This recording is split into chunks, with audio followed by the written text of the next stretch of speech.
Well. Good evening, ladies and gentlemen, and welcome. You guys are watching the Digital Battlefield 2026. This is the NE Sports Association bringing you the Mobile Legends 5v5 competition. Now, this is a tournament where we are at the final steps, just two to three more, and the teams will be announced.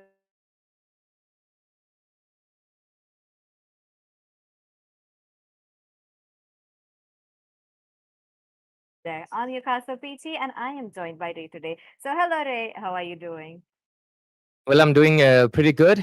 The weather is obviously killing me for sure, but at least the summer sucks for sure. But hey, you know what won't suck is definitely going to be the matches because considering we're already at the last steps, like I mentioned, the quarter finale, we're right now going to be in for a treat of four best of three series between the teams that are going to be coming in to compete for the finals, like I mentioned, 7 games. And along with, we'll even have more matches tomorrow, I believe. So we have a lot of games in front of us and a lot of teams that we will meet for the first time, but a lot of familiar faces as well. So I'm really looking to see if we'll see the familiar faces make it into the finals again, or we'll see someone pretty much new. I believe the first match is going to be between Team Nexus and Team Voodoo. Team Nexus, I believe they are very much kind of I guess a little bit known, not exactly the most, but yeah, they're a little bit known in the community. They're very much active on the scrim scene.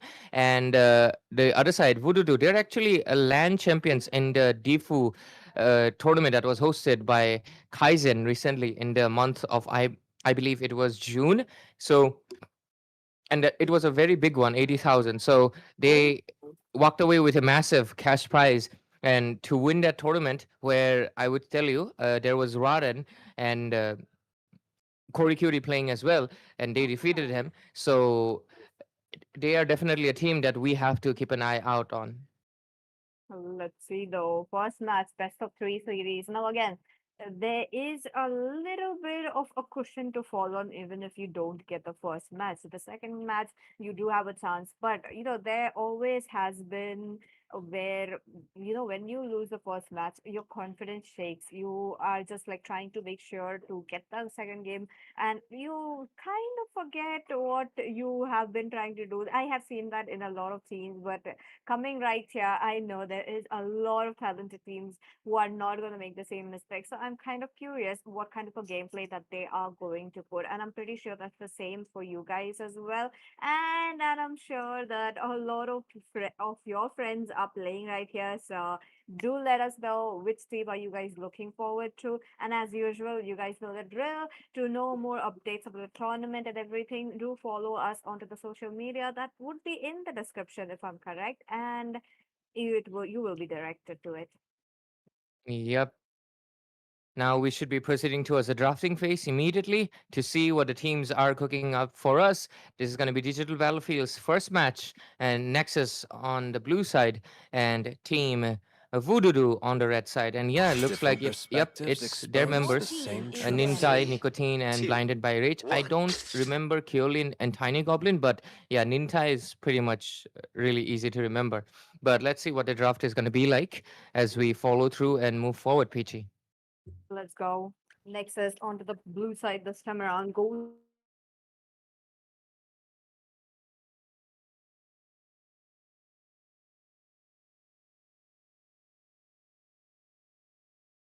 The ocean is not just our Your team home, is banning. it is who we are.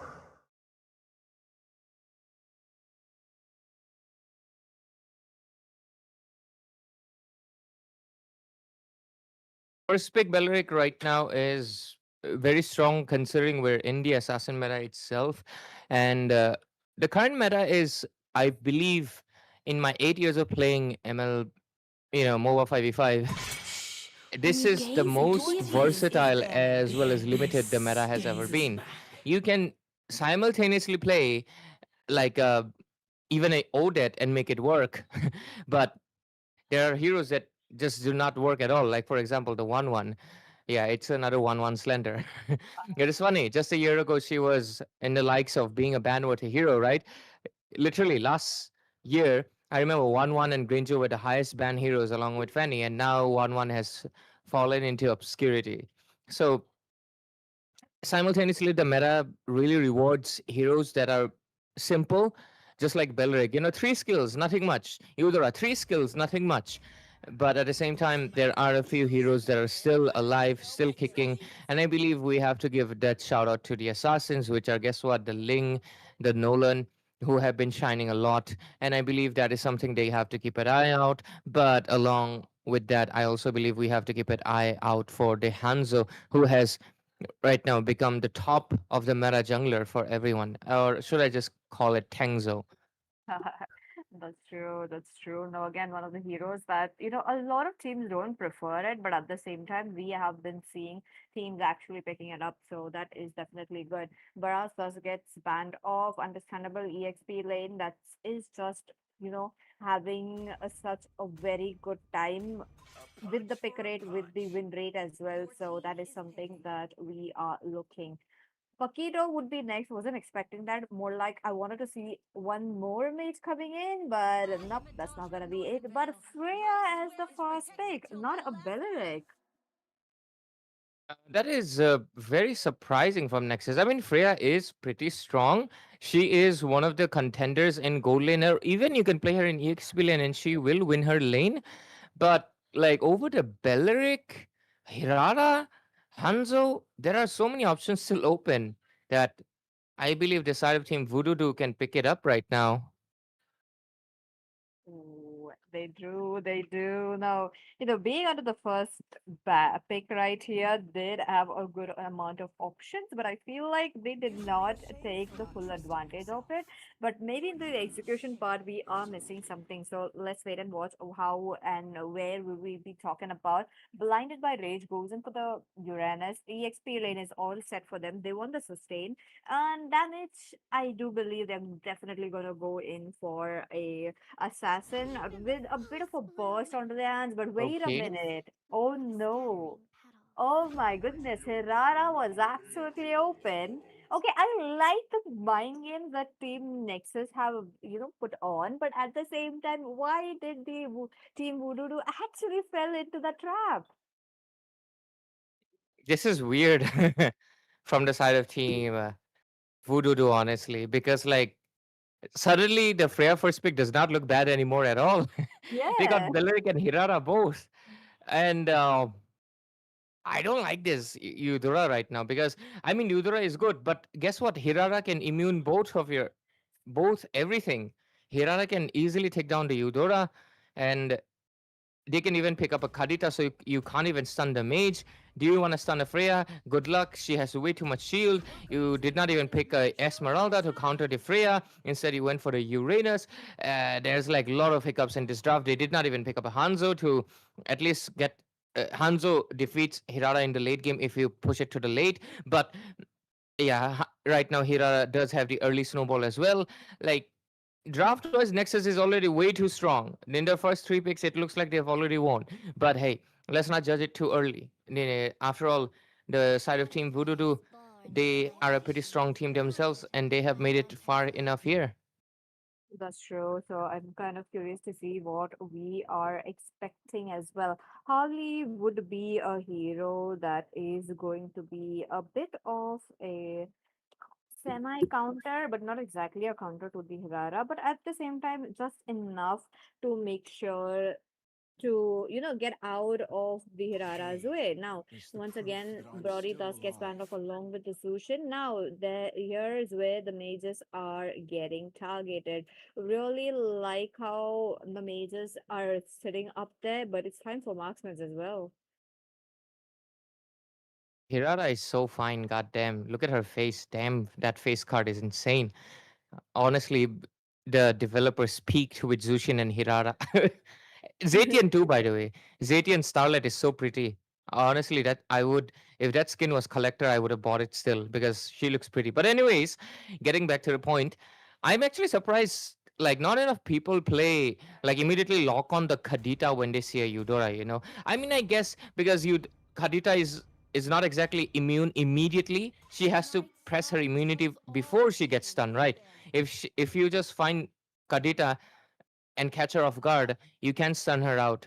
So yeah, But yeah, Kadita is a really good option. I would still recommend for a side of team Nexus, which can immediately take down the Eudora in case Hirara gets gapped, or her farm is invaded, or she's not able to scale up enough. Kadita is a really good option with the Petrify. Petrify is such a nonsense spell, honestly. I really hate it.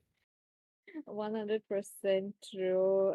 Same right there. But hey, Esmeralda task gets banned off. They are kind of like, putting the Freya as a bit on a flex, maybe onto the goal lane as well. But what if they actually do commit to a goal lane Freya? That's going to be really interesting to see, because I do feel like with the Hirara, they could get a very good burst potential, what they were missing. But at the same time, marksman is kind of needed though. No Brody, no Melissa. They can opt for. Okay, Clint would be pretty good. Clint will not be affected by Belleric at all. His range is too much, and he's not a DPS, so he won't be affected by Belleric's constant passive of the thorns.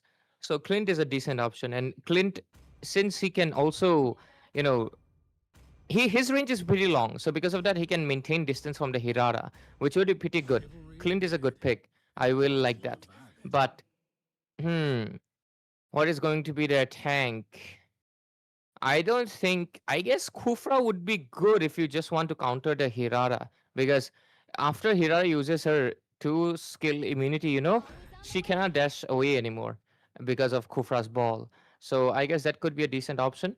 Over here, by the looks of it, looks like they will push the Belric to the EXP lane, and they will go with the Mathilda on the roaming position. Oh, not bad. Not bad at all. So once again, banning out the Esmeralda was definitely a very good option right here. And an EXP Belleric. That is definitely new.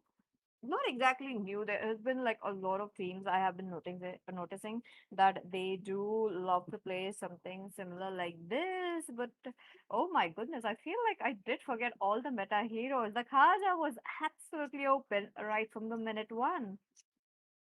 I mean, it makes sense because they banned the Selena, which Oh, is, I mean, I'm not sure if Mikey is a Selena main, but even then, I guess they did their research, okay? Maybe they did, but regardless, Kaja would be pretty good. Would have Kaja, been good, but lock like it. then you realize one issue, Peachy, like you're gonna be pulling a Belleric close as well. Oh, So that is something I believe they will have to keep in mind. Belleric, Freya, they will really like if you pull them close.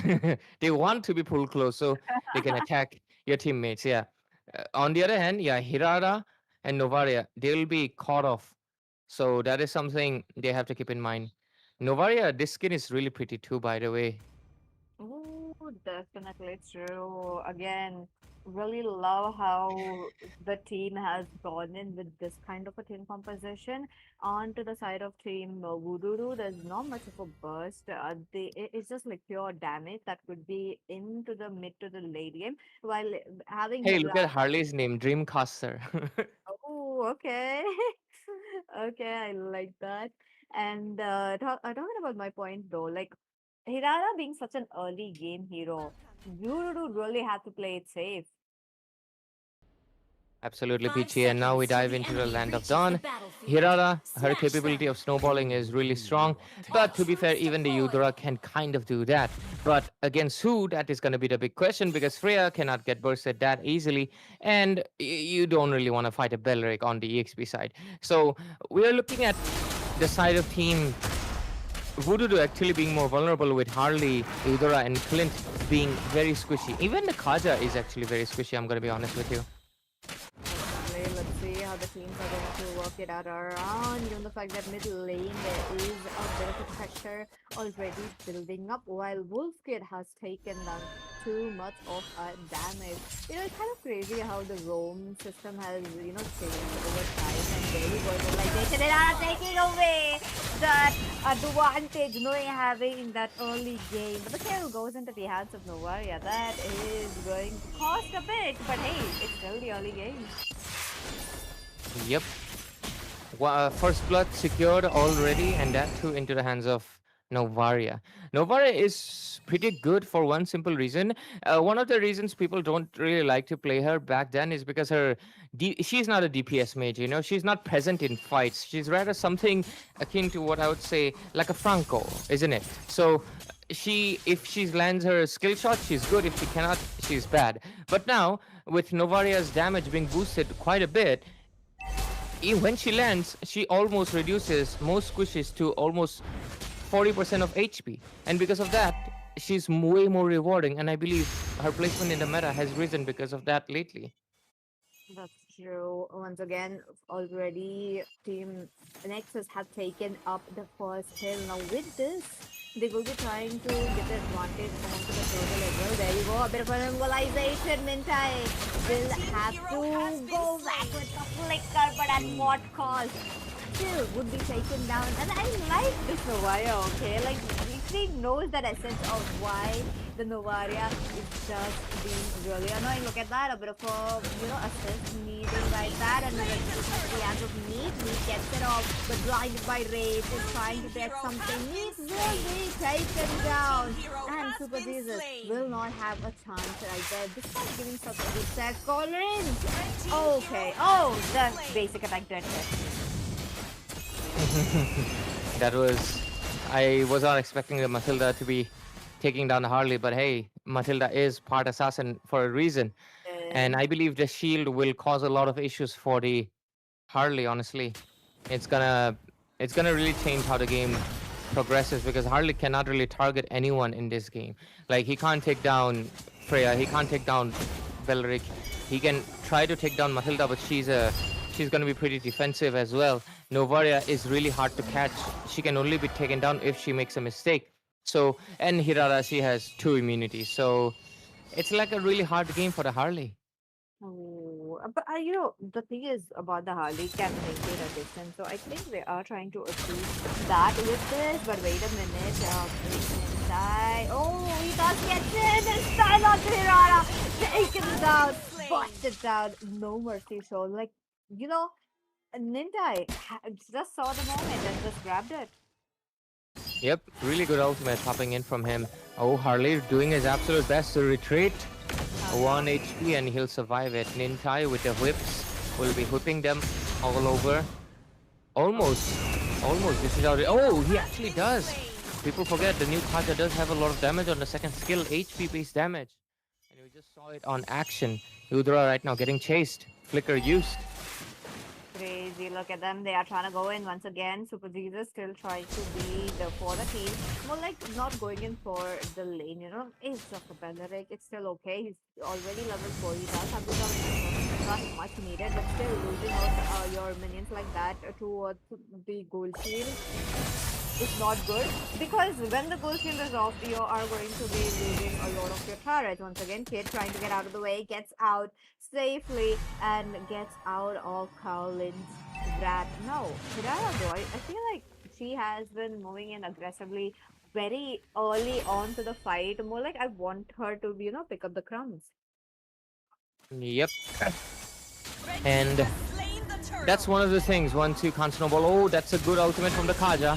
Mighty does get taken down once again. You're talking about Purity trying to go into the back lane. Tiny Goblin taken down as well. Purity still sustaining the little bit of a sheet from Bullshit, and a bit of a sustain really gives it away. But then inside as well as Nicotine Fight thus gets one there, especially Meat, which is much more needed. But a lot of Flicker has been used up, but still Nicotine Fiend will be trying to go in, but no!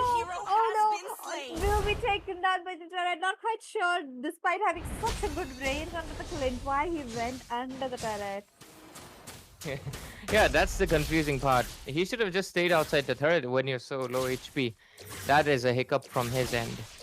And with this for now. Okay.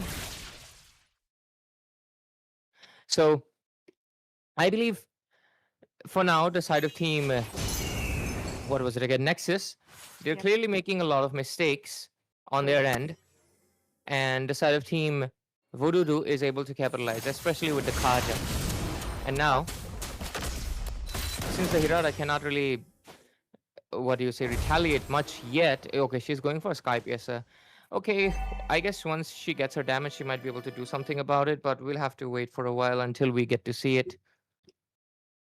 That is true. The team will have to look forward to something interesting, given the fact that Team Nexus have been farming out a bit blinded by range, giving out the vision that the team needs, and it's trying to signal them towards the top area.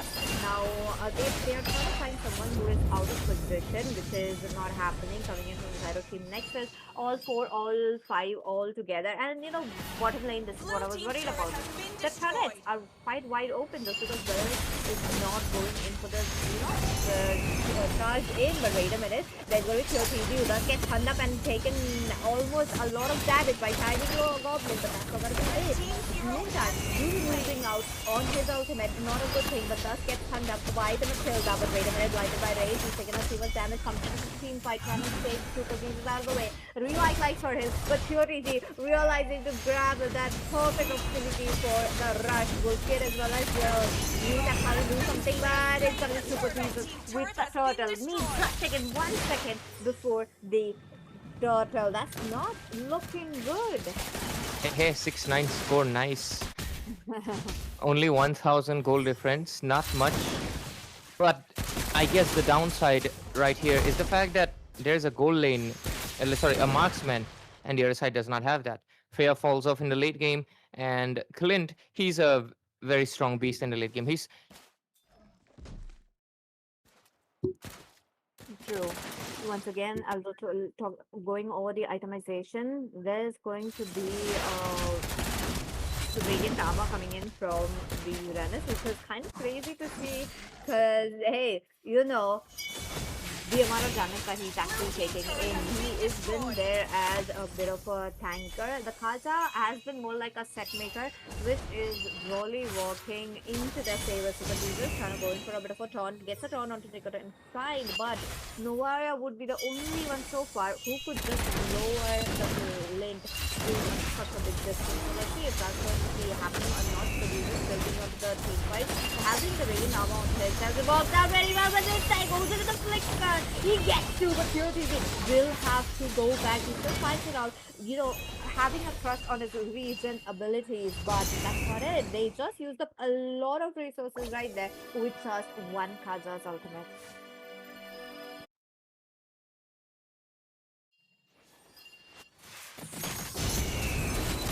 So let's see how the teams are going to work this in. Once again, oh, the taunt comes in, 2 members caught up, especially Florian and taken down as well. Super Jesus trying to get out of the way, thus gets out because of the Matilda. Love the Matilda pick, and thus comes in, clutch very good. So that is working very well. Once again, middle lane, there's going to be a bit of a lot of pressure coming in, and with that pressure building up, the teams will have to protect their turrets. So far, two turrets have been already gone from the side of Team Nexus. Not quite sure why they're not worried about it, but hey, the Lord's here.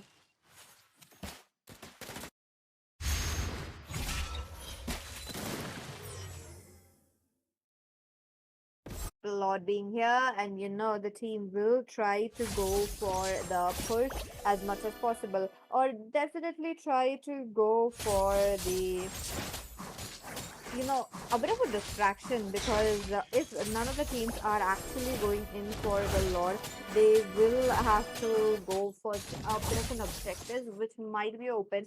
Top lane, they try to do the same, but it did not happen. Lane, I do feel like that's going to be a bit easier, but Purity always constantly being onto the there. But oh, the Titus gets stunned off, flickering out of the way. He is safe for now. The set maker can't be taken down so easily. Pure TV gets the wrath of the deadly magic, will be out of the way. But Mikey, his damage is definitely not hitting through so far. I mean, it is for the um, Uranus, so not much that we are looking forward to. But this time around, Mintai does not have a flicker. That's going to cost him a bit around the turtle, because I'm pretty sure both the teams are looking forward to at least one kill right there and then go for the Lord. Once again, the bit of a vision opened up so that, the teams won't be losing out on the Lord and the vital information that is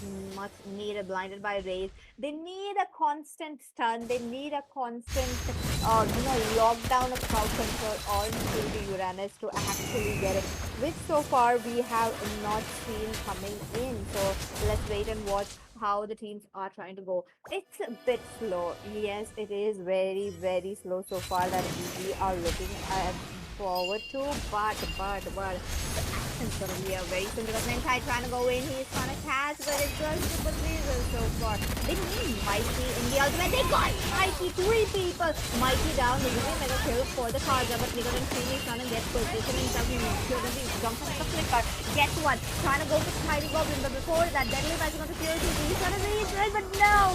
Takes Mentai down, and then he himself falls down once again. Bullshit, the Master Assassin is gonna go in for something for the early, but that is not coming in. Mid lane, okay, that's going to be it for the team fights, but not quite sure why the team has actually not gone in for the Lord. They want to drag this game for a lot, looks like.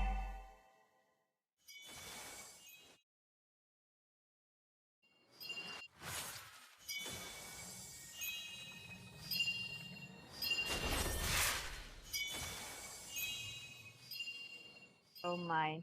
Oh my. Once again, the teams are trying to go for the lot. That's going to be Team Voodoo, which have gotten the chance of taking it as quickly as possible. Now, with the Lord, they also know that they can go for the real and inside will be taking down Pure PB as well. The current team having a bit of a good amount of damage. That is working out really well. Once again, wait a minute. Nikas gets out of the way easily. And what about the Lord? Meat is still around the corner. They want it, but they take down it. They take down Tiny Goblin as well. Scrolling gets the Lord. That's going to be Team Nexus walking away with a heavy advantage right there. 3-4-3 is what you were looking forward, but the Lord is in the favor of Team Voodoo. Blue team turret Yep, has been Peachy, and I destroyed. apologize for my disappearance. Wi-Fi was being a bit, anyways. So No we are worries. gonna be looking at what I missed out. The score looks like 12 to 15. This other team, Voodoo, looks like they finally found the leeway. And what?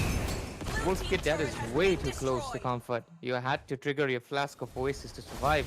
I think that was kind of unnecessary. You could have honestly let the third go because now, next time, you won't have the flask of Oasis for the next 2 minutes. In 2 minutes, you gotta watch out for any form of burst. And looking at the Divine Glyph coming in as well, Harley is definitely going to be shutting through all of the defenses. The Athena won't be working that much because there's already a Eudora who will reduce that as much as possible. And on the other side, we're looking at the Kaja as well, who also reduces your damage dealt. Look at the burst coming in. So insane. Oh. Hirata had to immune it out twice just to survive. And now we're looking at the Lord walking in, barging in towards the base in slow So motion. definitely. What is it going to be? In Entai he gets the ultimate none caught up in that, but the Lord will be taken on quite easily. 33 Thompson along with Super Jesus. They get Tiny Goblin, they get Nintai, they get Pure Cheesy as well. Once again, Nicotine Fiend does get Whoa! busted down. That's a lot of Sky damage. Piercer power! Neat. He can go in. He get it. Goblin will be taken down as well. That's killing spree for you. Oh, But wait a minute, there was just a bit of a damage from the Harley as well. They are going in for a chase for the Uranus, which might not yield anything because the minions are here and they definitely need to clear it out. yep, they gotta go back to the base, like you mentioned, Peachy. After all, once your base is exposed, you cannot afford to take fights like that and so far away. And now let's take a look into the itemizations once more. I believe so far, who was it? The Hirara should have most of our items. That's why we're seeing the damage spike so high. Yep. And onto the other side, we're Also seeing level 15s coming in from all of the members. Yudara and Kaja are yet to reach it. Okay, conceal play gonna be coming in. Looks like the main target is gonna be the Freya. Freya, pure TZ, Gisel dashes out the way, but at what cost? Lose up so much of the HP. Just gets a regen onto Nintai, but Super Jesus with his ultimate, he trying to get one Nintai. Will he be able to get on? But the taunt onto him will be the death for him. Like how Tiny Goblin is waiting for the perfect moment, especially Mikey or possibly Wolf Kid, but revealed too soon. The position will be revealed of and Tiny Goblin will be getting out of the way. Once again, you're talking about the Lord being here. This is going to be the second Lord, a bit of a stun lock for the Uranus, but Meat does bust him down. But before that, that's going to be the Harley taking away the control of this fight. Yep, PGN. With this, the score is 18-18 with almost 18 minutes into the game. That is a pretty fun coincidence. Freya with a full burst damage build. Okay, no defenses. She just wants to shred through everything. Honestly, it does make sense. There's not much crowd control except for the Eudora stun, you know? I mean, if you think Kaja is a crowd control, he's not. He's someone that actually pulls you. He does not stop you from hitting. And Harley in the mid side gets taken down by the Mathilda over here. Hirara, like I mentioned, she is full build right now. I believe. Is Mathilda building Winter Crown? Because that is the only sensible item I would think. Because yeah, you should not be building Fleeting Time or Sky Piercer or a Mathilda. So I guess it should be a Winter Crown, or is it a Queen's Wings? I don't think Queen's Wings also makes much sense. Should be Venta Crown. Let's see though. Yeah. In just like few seconds, the build would be up and running into the full course, but they do find Nicotine Fiend. The damage is really coming through from Mikey. Once again, the Lord is in stake as of now. What will be they doing? Team Nexus, they need the Lord. They try to go for it, and they do get the Lord despite the entire going in for the divine punishment. So perfectly right here, blinded by rage. He's trying to get out of the way, but Purity will be taking away the dead magic on that. But the heal from this Matilda is in the clutch. Matilda comes in through so perfectly. They get the Lord, but what about the minions that is pooling at the bottom lane? Oh, they gotta go back. They have to send someone back immediately. There's another wave coming in. Fortunately, well, I mean, Hirara, she's gonna be able to clear it out. Mid side, lot of damage being dished out. Can they defend it? Only two people left defending. I don't think they stand a chance at much, Peachy. Look at that damage. Harley's gonna be pushed back. I believe it's gonna be the over for game Oh, number one. As Team Nexus, after quite a lot of battle, at almost 20 minutes, we right now finally see them get the victory in the first game, number one. what just happened? Team Nexus just needed one slot to get the Lord. They just needed, they did not need the early game. They did not need the late game as well. I mean, they needed the late game to do it, but that is all it took. But holy my goodness, that was just very fast for Nexus. One Lord, they pushed it all up. They made sure that the members of Team Voodoo are very behind. They were not expecting a bit of a damage coming onto their hands as well, and that was it. That was it to end the game, which team Voodoo were not able to keep up with. Looks like I'm facing some technical difficulties on my end. My camera, okay, finally it turned on. Anyways, yeah, like we mentioned, Team Voodoo, their lineup was proving a little bit stronger in the late game, but we almost forgot about, I guess, one of the catalysts is going to be the Mathilda. Late game, her shield is very strong, and she also becomes a pseudo healer with the favored talent, and she can constantly heal back all the damage that the Harley was giving, and in fact, she can actually stop it as well due to the fact that she gives a shield, not just heal. She can give you both. And obviously, we have to consider the flask of oasis. So the chance of burst from Harley and Yudra was completely neglected.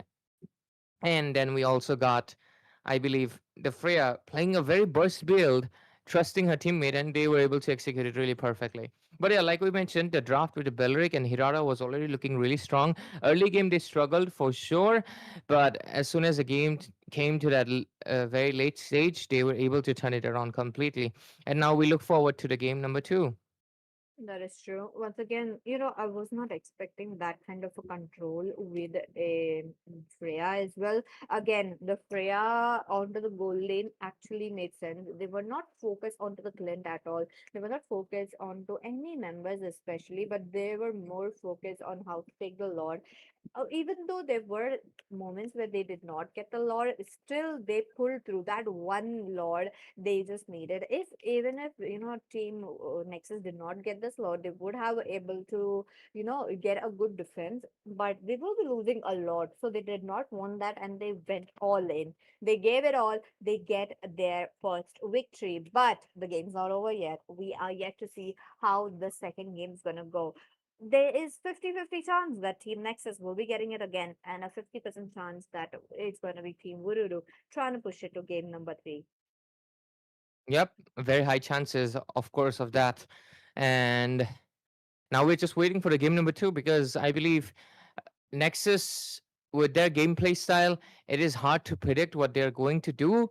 And Voodoo, their lineup was also honestly very hard to predict of where it was going, especially with a Uranus priority. I understand Uranus is really good after the Barats, but I feel like if you had the Asmal of the Freya would have honestly been disabled completely, and Freya would have also eliminated the chances of a floor. What was it? Yeah, the Mathilda coming in at all. So they really needed to prioritize an Esmeralda, in my opinion, Peachy. True. Or take it away the Belleric though. Again, once Yeah, they should have taken the first pick Belleric, even though even though Team Nexus did not, they should have done it, and that would have given the control. You could have played it onto the EXP, the Roam, even if it was a Roam Belleric, that would have given so much sustain plus the crowd control that he needed. There was no less of a crowd control, but the pin down was really important. The amount of pin down that Team Nexus have done is absolute raging to see, given the fact that it was a lot despite having such soft crowd controls, not even hard ones. yeah. Both of the teams actually really lack the crowd control. Kaja, I guess you can consider him as a massive one, but Yeah. like I mentioned it again and again, Kaja pulls you towards the enemies. He does not stun you, he does not immobilize you, he does not stop you from doing anything. In fact, you can actually run around in his circles completely. He just creates a barrier and pulls you towards him. And it is very beneficial when you have a mage that can combo with it. Yeah. Eudora can be 50-50 of that. If Eudora is able to, Eudora really needs the circle to first get small. She cannot exactly target the whole circle. And that's And one of the reasons actually we see the Aurora more often with the Kaja because Aurora has a massive big circle, and even the Odette actually. oh, makes sense. That would actually needs a bit of an AoE onto their hands. That is what that would be really preferable with a Kaja. So let's see second game if either of the teams will actually go in for a Kaja or not. Kind of crazy to see that the Kaja was kept open, the Hirara was kept open. So this game, yeah, Belric was kept open. yeah. Too many heroes open. So so we'll definitely going to see a lot of respect bans that are going to work in disguise of a meta ban. Yeah, for sure. Let's head on to the second game right now. I'm dying to see what this game is entailing. A sweep is very much possible right now, but Hopefully. if the side of Team Voodoo has learned from their mistakes of what really went wrong, they can 100% make it a comeback any second. So let's take a moment and see what really happens. We are diving into the game number two. First pick for the side of Team Voodoo. Let's go. Bans are up. And talking about the bans, you do want a Kaja banned out, the Peleric banned out. The Hirara should be the really important one right here. Definitely needed ban, but it's gonna be Uranus first ban from the side of Team Voodoo. Okay. They really don't want to fight a Uranus by the looks of it. I Oh. mean, I understand actually. He's a very sustained monster. And in the late game, no hero can counter him except for the carry, who is not meta anymore. And you, even if you counter him, guess what? You waste a lot of time, on that dude. So I guess it could be their kryptonite that they don't want at any cost. Now we'll also get the Marcel ban. I haven't played Marcel since his release, but just a few days ago, I played him in solo, and I understand why this dude was definitely broken when he first released and is even broken right now. He is a free Thunderbelt stack generator. It's so easy to get stacks, and like literally freezes opponents in time, not just by his ultimate, his passive, right?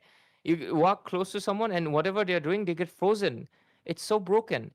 It is a perfect partner for someone like a skill shot.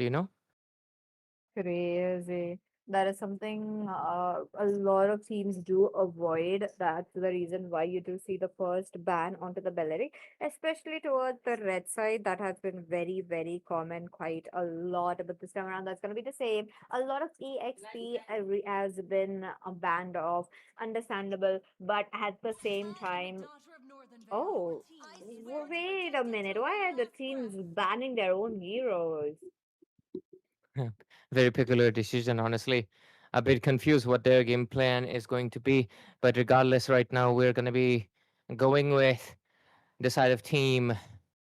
And the last two bands that are going to be coming in. It better be a Hirara this time around, considering how much they struggle against it. So let's see what is going to happen. Last two bands: Hirara, Paquito, Belleric, Atlas. A lot of heroes are open. Definitely. Paquito does get banned off. That's gonna be team Voodoo going in for it. But one last ban. Need an Atlas or the Bilderic. That definitely makes sense. But Hirara is still open. They can't give away the Hirara so easily.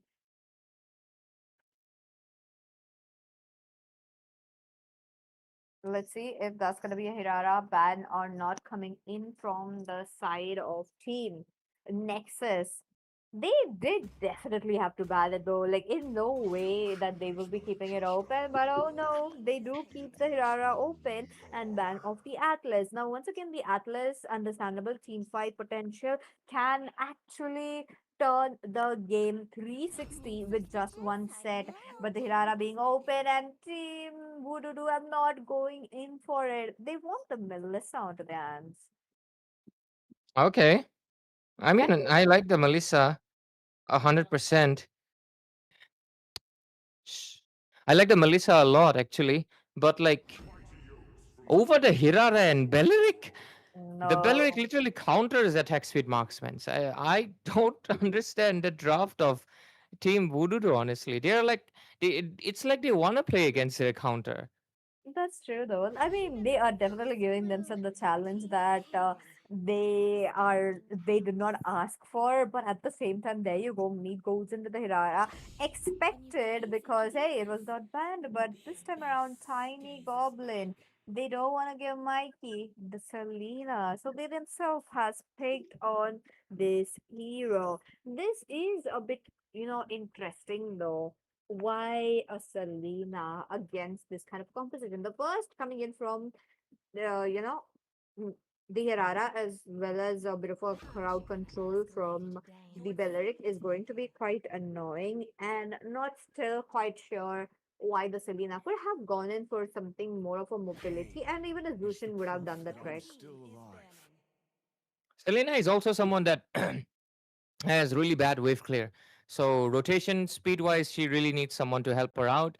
And second thing, she's also someone that constantly needs to, she's a skill shot hero.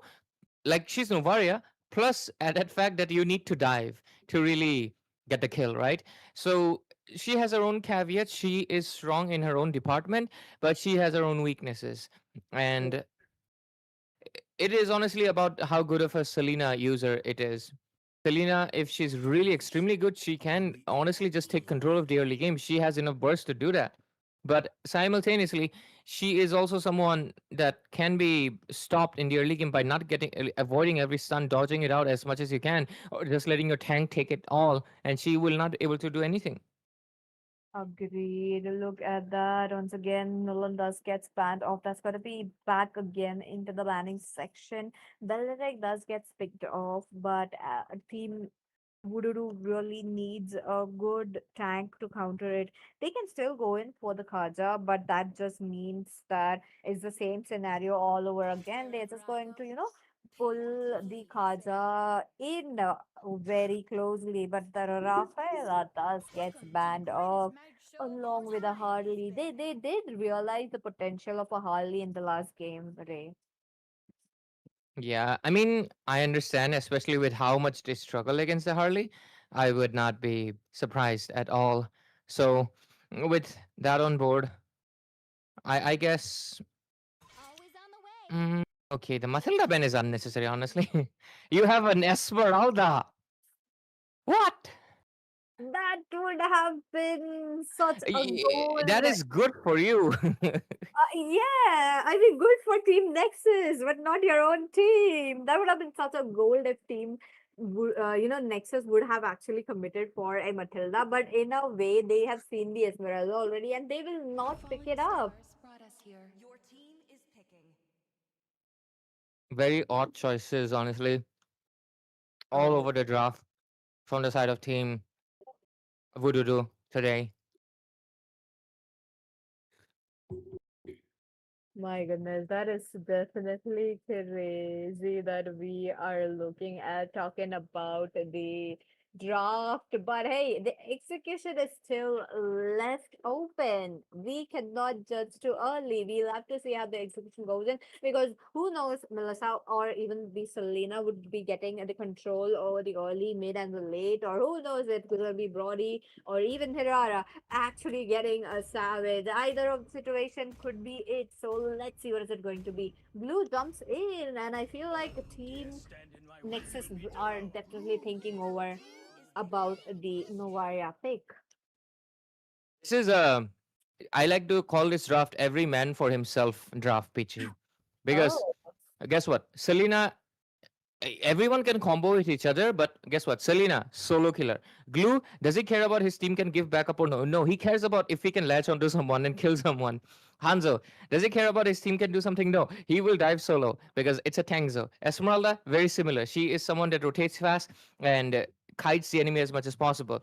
So and Melissa, she cannot really combo with anyone here because there's not enough crowd control. I guess with Selena, you can do that. Maybe there's little stuns everywhere that you can try to combine, but every hero here is a solo killer. So this draft is like a is what I would see in a solo queue rank game.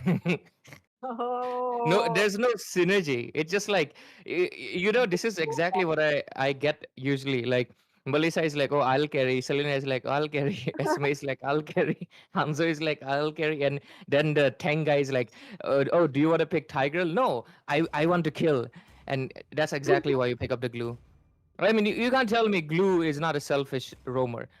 In a way, yeah, oh. that's how he works. Agreed, agreed.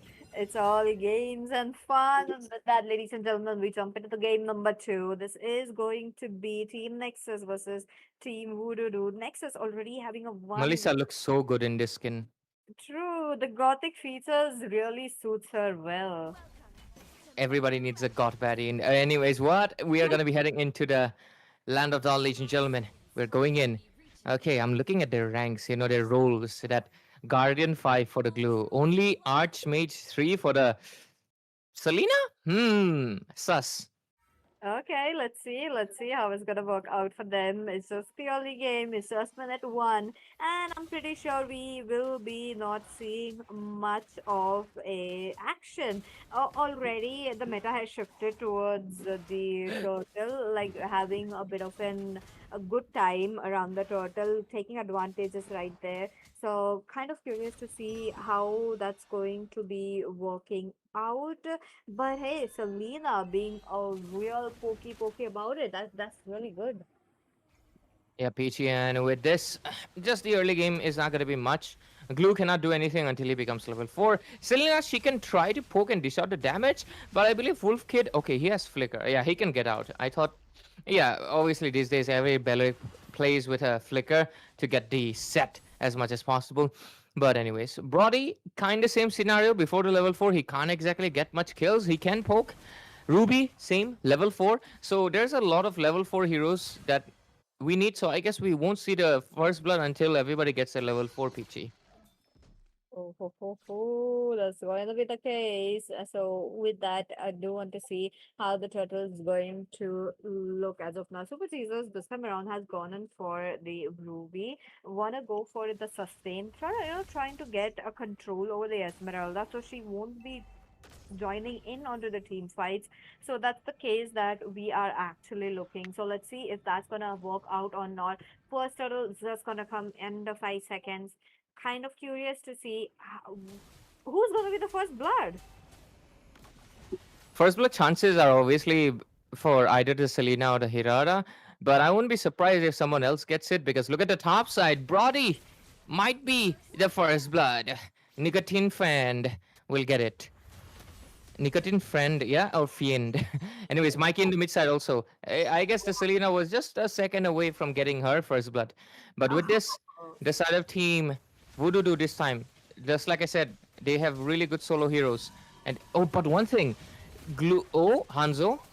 Oh, there are the ones who jumps in. He's trying to get one right there. That's gonna be Wolfskid, but hey, that's a Bellaric that you are attacking. You're not gonna yield anything. But the turtle, what are they going to do? They spot out Esmeralda, who is kind of low. Will the Hanzo be able to pop up the retribution? There's gonna be Super Jesus trying to wait it out, but no! It's gonna be the Hanzo getting the turtle, getting those gold. Wolfskid this time around is in the danger, will be falling down. Nicotine Fiend jumps in at the right time and will be going back, but blinded by rage is already down. That's gonna be 2 for 1.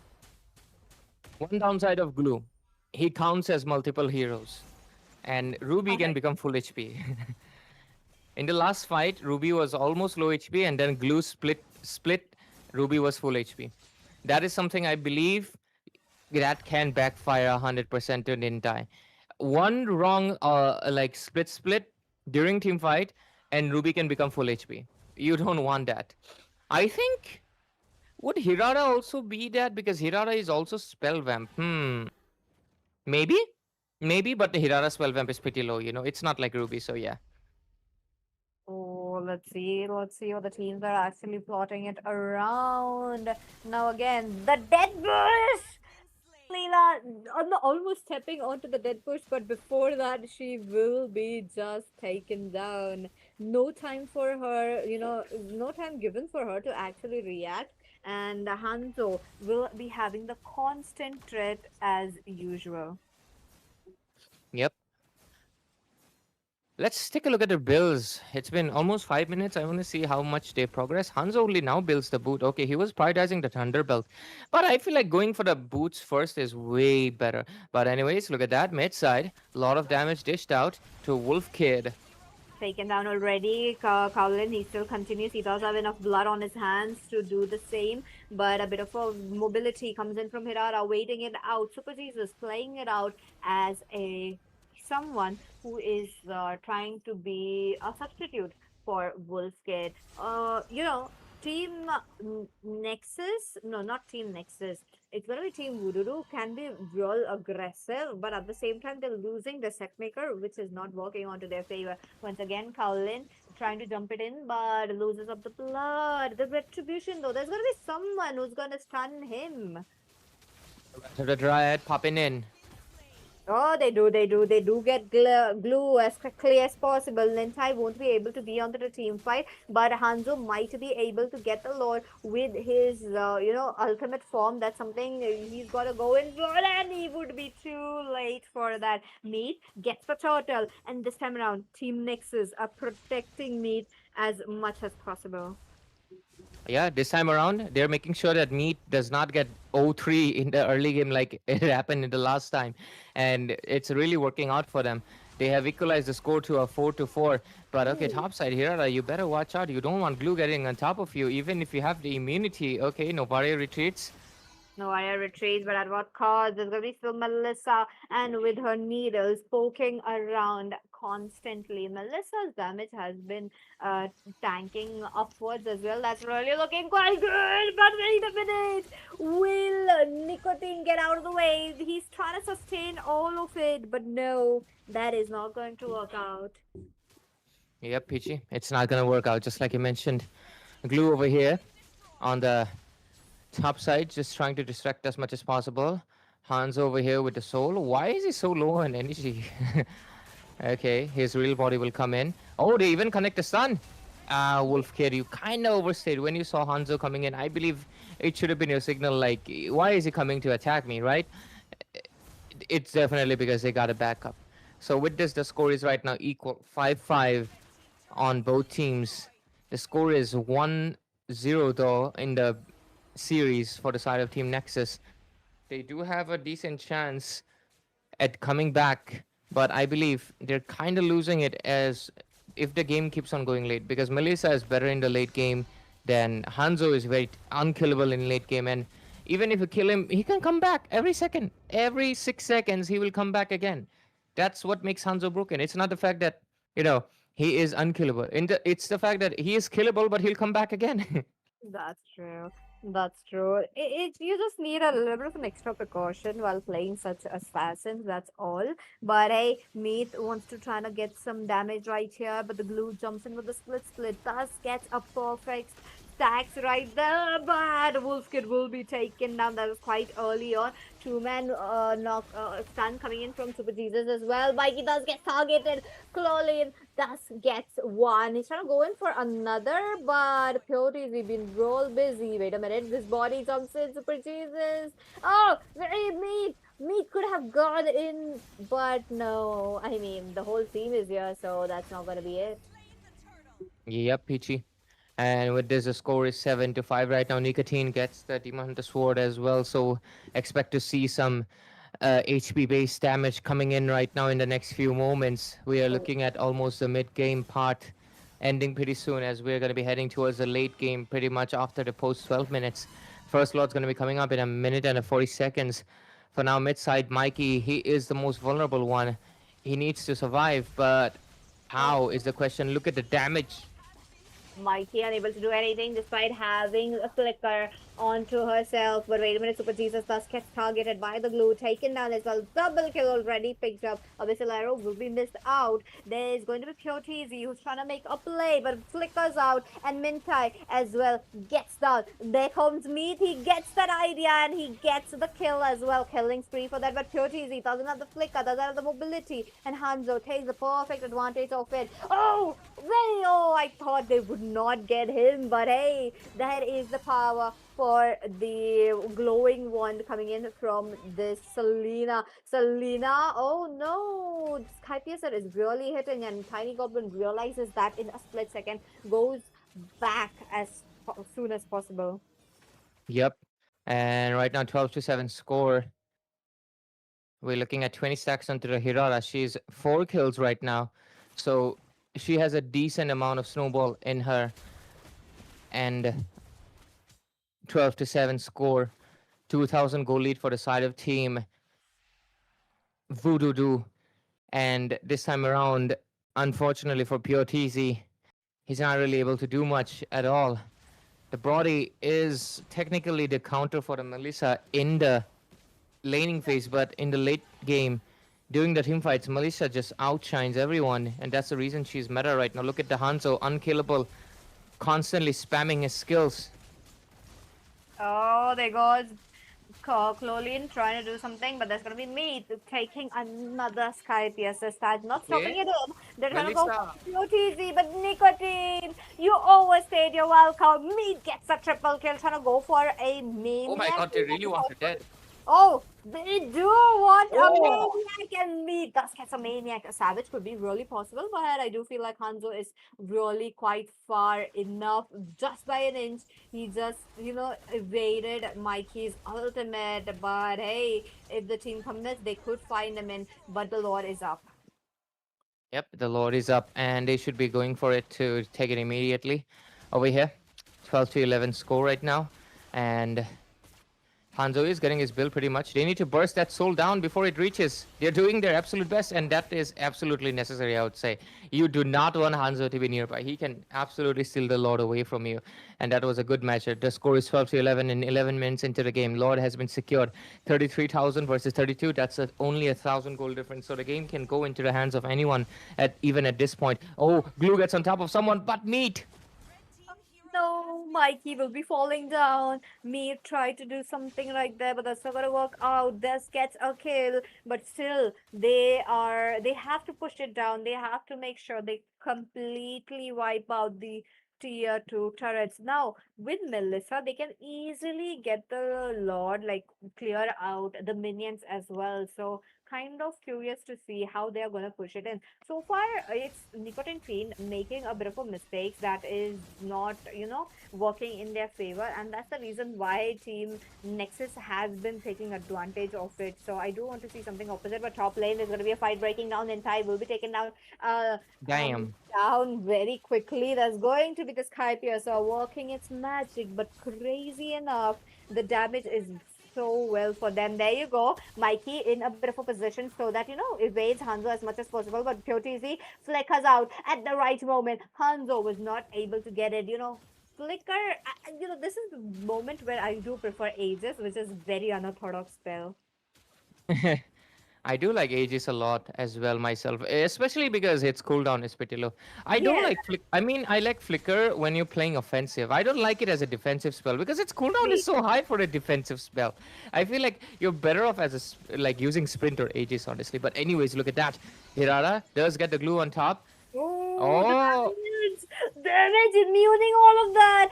Trying to get away from the Selena, not gonna happen. Flickers right in at the moment. But wait a minute, Wolf Kid, he tries to taunt every single of the person, making sure that the backlinks will be safe. But Pure TZ will be taken down no matter what. That's gonna be the Hanzo for you. They take down Wolf Kid. The micro comebacks that the team was getting has been stolen away from the side of Team Nexus. What are they going to do? the side of Nexus, they had just gotten a good snowball with the Hirara, but it has been shut down. Like I mentioned, their only response is to get her back, but how? Look at the mid side. A flicker wasted. This is what makes Hanzo broken. He forces spells. He forces your mage to literally leave the map. Oh no, mid lane, there's going to be a lot of pressure coming, building up as well. There's going to be Super Jesus trying to sustain all of it, but will be taken down no matter what. That is going to be the Selena for you. Me jumps in and gets killed off instantly. There was no reaction time for it. This time around, Team Voodoo are not joking around. They are in for a lot. Why does this happen for a lot of people? Like, you'll be in zero deaths, but after you die once, you die again immediately. It's like, I don't know what to call it. It's not even karma. It's like something weird. It's like, yeah, you stayed alive for too long. Now it's time to die. Anyways, the score is right now 19 to 13. We're looking at the side of Team Voodoo taking back control in the late game. Let's take a look into their builds and see what is up. As we Okay, Melissa full build almost. She needs either Rose Gold or Wind of Nature depending on what she wants. Glue almost full build as well. Hanzo full build though, and so is the Hirara. Oh my god, full burst Hirara. No wonder he's able to get the Maniac, honestly. So much damage. Not a single Rose Gold, Queen's Wings, Breastplate, anything in sight. No wonder he's also got taken down pretty fast too. That is true. That is true. But once again, they're trying to push it in, especially Team Vururu is trying to get some advantage onto their hands. Let's see if they're able to get it on a meet. Thus gets targeted by the Esmeralda. The sustain coming in from Esmeralda plus the damage is something that they needed until the game number 1 to win, but that did not happen. Meat playing around in this very safe along with Pyotizi. Hanzo loses on his body, loses on onto the blood, but despite Wolfkid giving out on such a good taunt. It did not work out. They're trying to go. They can't go in for the Esmeralda. Look at that. None of the transfer, the damage got transferred onto her, and still, the Esmeralda is sustaining. The Lord's coming in. They need to clear out the Lord, but Anzo is trying to go in for more. But Wolfkid is sustaining. Wolfkid just make sure enough time would be bought out for the Lord to be taken down. Bottom lane gone. Top lane, there is a bit of a pressure. Wolfkid is trying to jump in, but will be met by Melissa's ultimate right here. And with that, the team is trying to do something. What are they going to do? The Lord, the base is trying to get open. Oh, PRTZ gets out but gets turned off. He's regenerating because of the base. And what a set. What a timing right there for Pure TZ. Wait a minute. All the turrets will be taken down. And it is deja vu from game number 1. Yep, barely. Again, Nexus down to the last moments. What are they gonna do about it? Can they make a comeback once again? Ooh, it's gonna be really hard against the Hanzo, man. Their mage is like, their mage is really struggling. And what can they do about it? What is gonna be the answer? I don't think we have much time left before the game ends because only your Nexus being alive, which is pretty funny because their Nexus. Yeah. What can they do about it?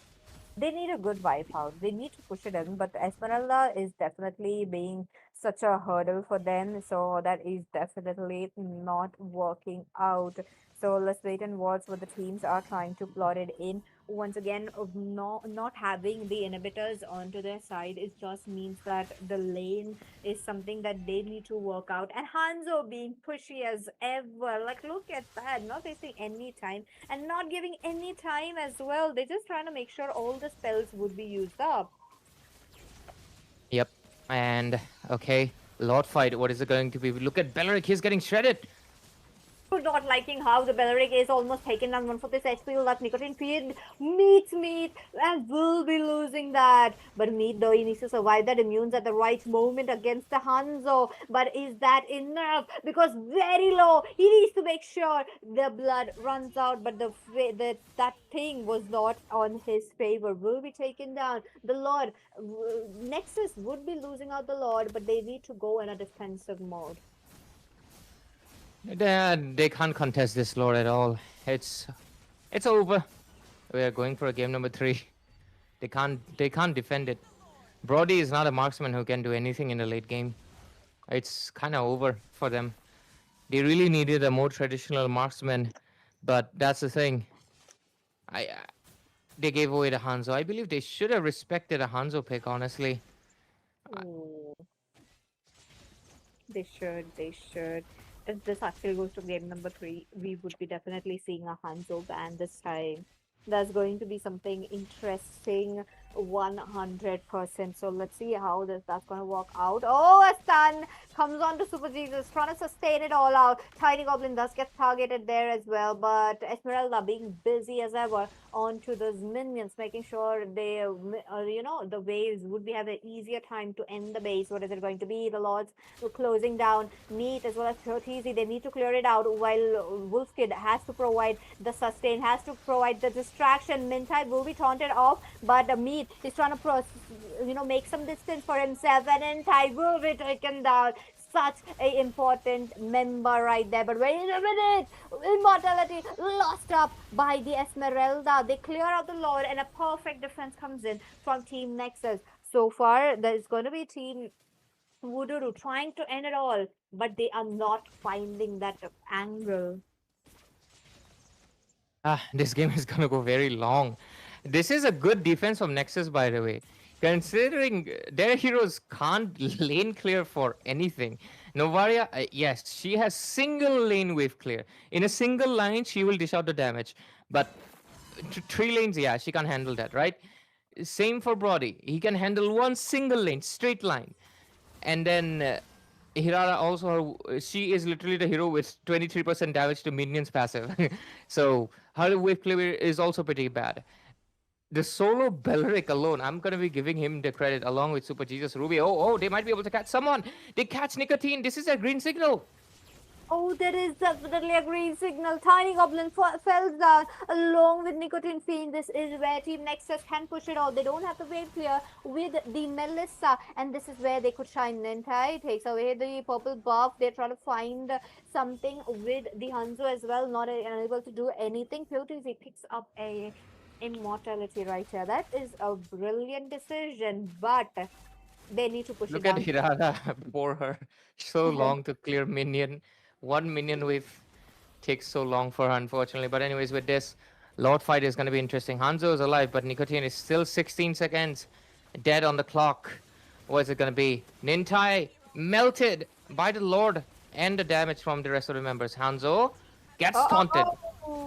Gets started off. Taking that as well in type. Oh, Oh, Hanzo! He's gonna it's get out over. of the way. No way.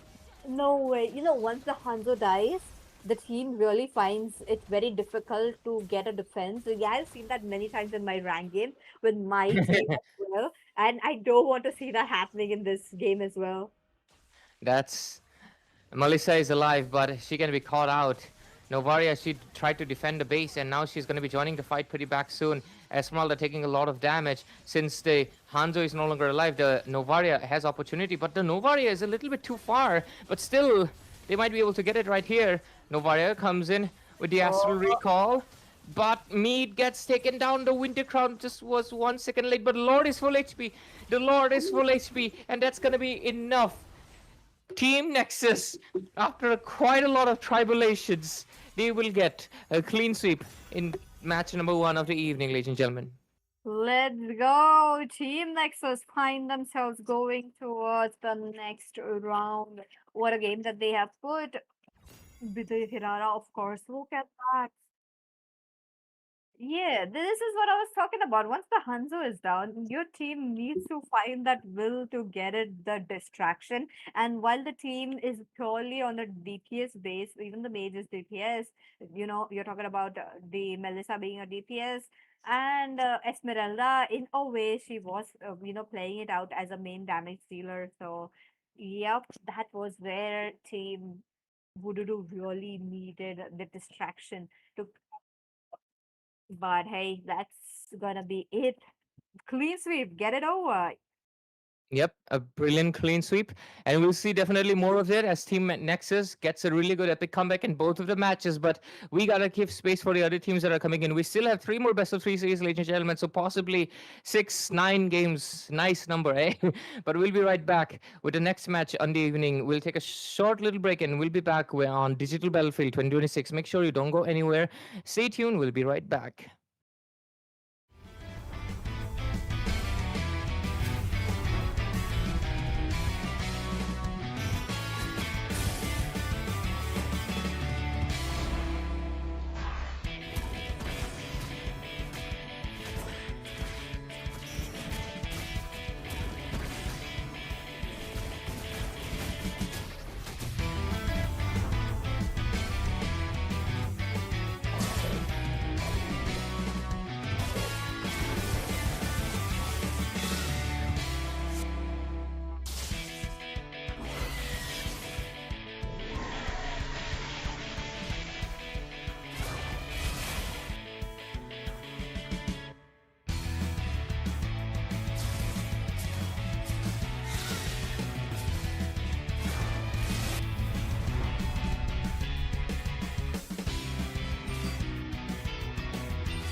looks good with the theme of the tournament.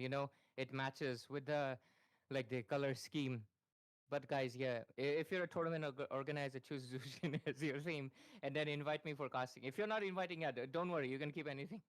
Jokes aside, I'm looking forward to the first game one draft, especially considering we just had Team Voodoo, who basically the draft was, I would not say unorthodox. It's all meta picks, but in Yeah, the sense they gave away a lot of power picks. They could have taken Hirara for themselves or banned it away. They could have taken Belric for themselves or banned it away. They did not do either of those, and they were almost winning the game, honestly. true. But ultimately, it was an epic comeback. So I'm looking forward to if something like that can happen once more as we go into the match number two, game number one of the day. So as soon as we're ready, I am really looking forward to the draft right now. Let's Let's go. go. Teams have been really interesting so far. So we got Team Nexus as the first qualifying team. Let's see who's going to be the second team. And oh my goodness, we know both of this team, by the way, Ray. Hmm? Look at that. Bakimore is back again with Shiroyuki and Ito as well. I remember Bakimar. I think you do as well. Yeah. This I guy said remember on his goal lane, like the Beatrix play has been such memorable one for me. this guy is memorable for other reasons to me. But Oh my yeah, goodness. Devotion is not Let's just go. I about do remember Kyrell and who Super Yui we as well are. from Kaji Hellhound. Ito is super him, by the Yeah, way. yeah, correct. So he has been in C3M and what was another squad? I forgot. I can't remember. But yeah, on the other side, we have Super Yui and I believe Kyrie, like you mentioned. Yep. Play safe bang. Okay, an Indonesian reference. But anyways, Megatron, let's see how strong you are going to be. Their bans are very standard, nothing out of the ordinary. Their draft is focusing on the fact that they don't want any utility. They can prioritize a Belric or a You should be Hirata. ashamed Yeah, for they can not prioritize a trusting Hirata, yourself. honestly. Belric is okay, but Hirata is honestly amazing if you can play it the best. Because we just saw Meat. He was able to get a Maniac all alone by himself. I mean, his team was supporting him for sure, but his aggression really gave him the super edge. Okay, showing the Hanzo. That is peculiar. He's gonna okay Hanzo. Who's picking? So Yep. Hirara Belric for the side of Team Hellhounds. 100%. There is no doubt that we will be seeing that happening as of now. But hey, you know, Belichick should be locked down no matter what. Like you have seen how much control that he has in a team fights, and that works out I might really, not be really a well. But leading that's not man, gonna be but it. I do Super know my Yui traits. goes in for a Behrats, which has been such a good EXP laner. Now they do have a bit of a lockdown happening, and Behrats plus Flicker has been such a deadly combo, and we have seen such good ones already. Need Barats is suspicious? I pretty can good. help. Your I team do is like the picking. Barats because I feel like he's one of the strongest EXP laners right now because he can pick off without being a squishy hero, right? Chow can pick off, but he's squishy. Kalia, she can pick off, but she's not exactly someone that can clear a lane.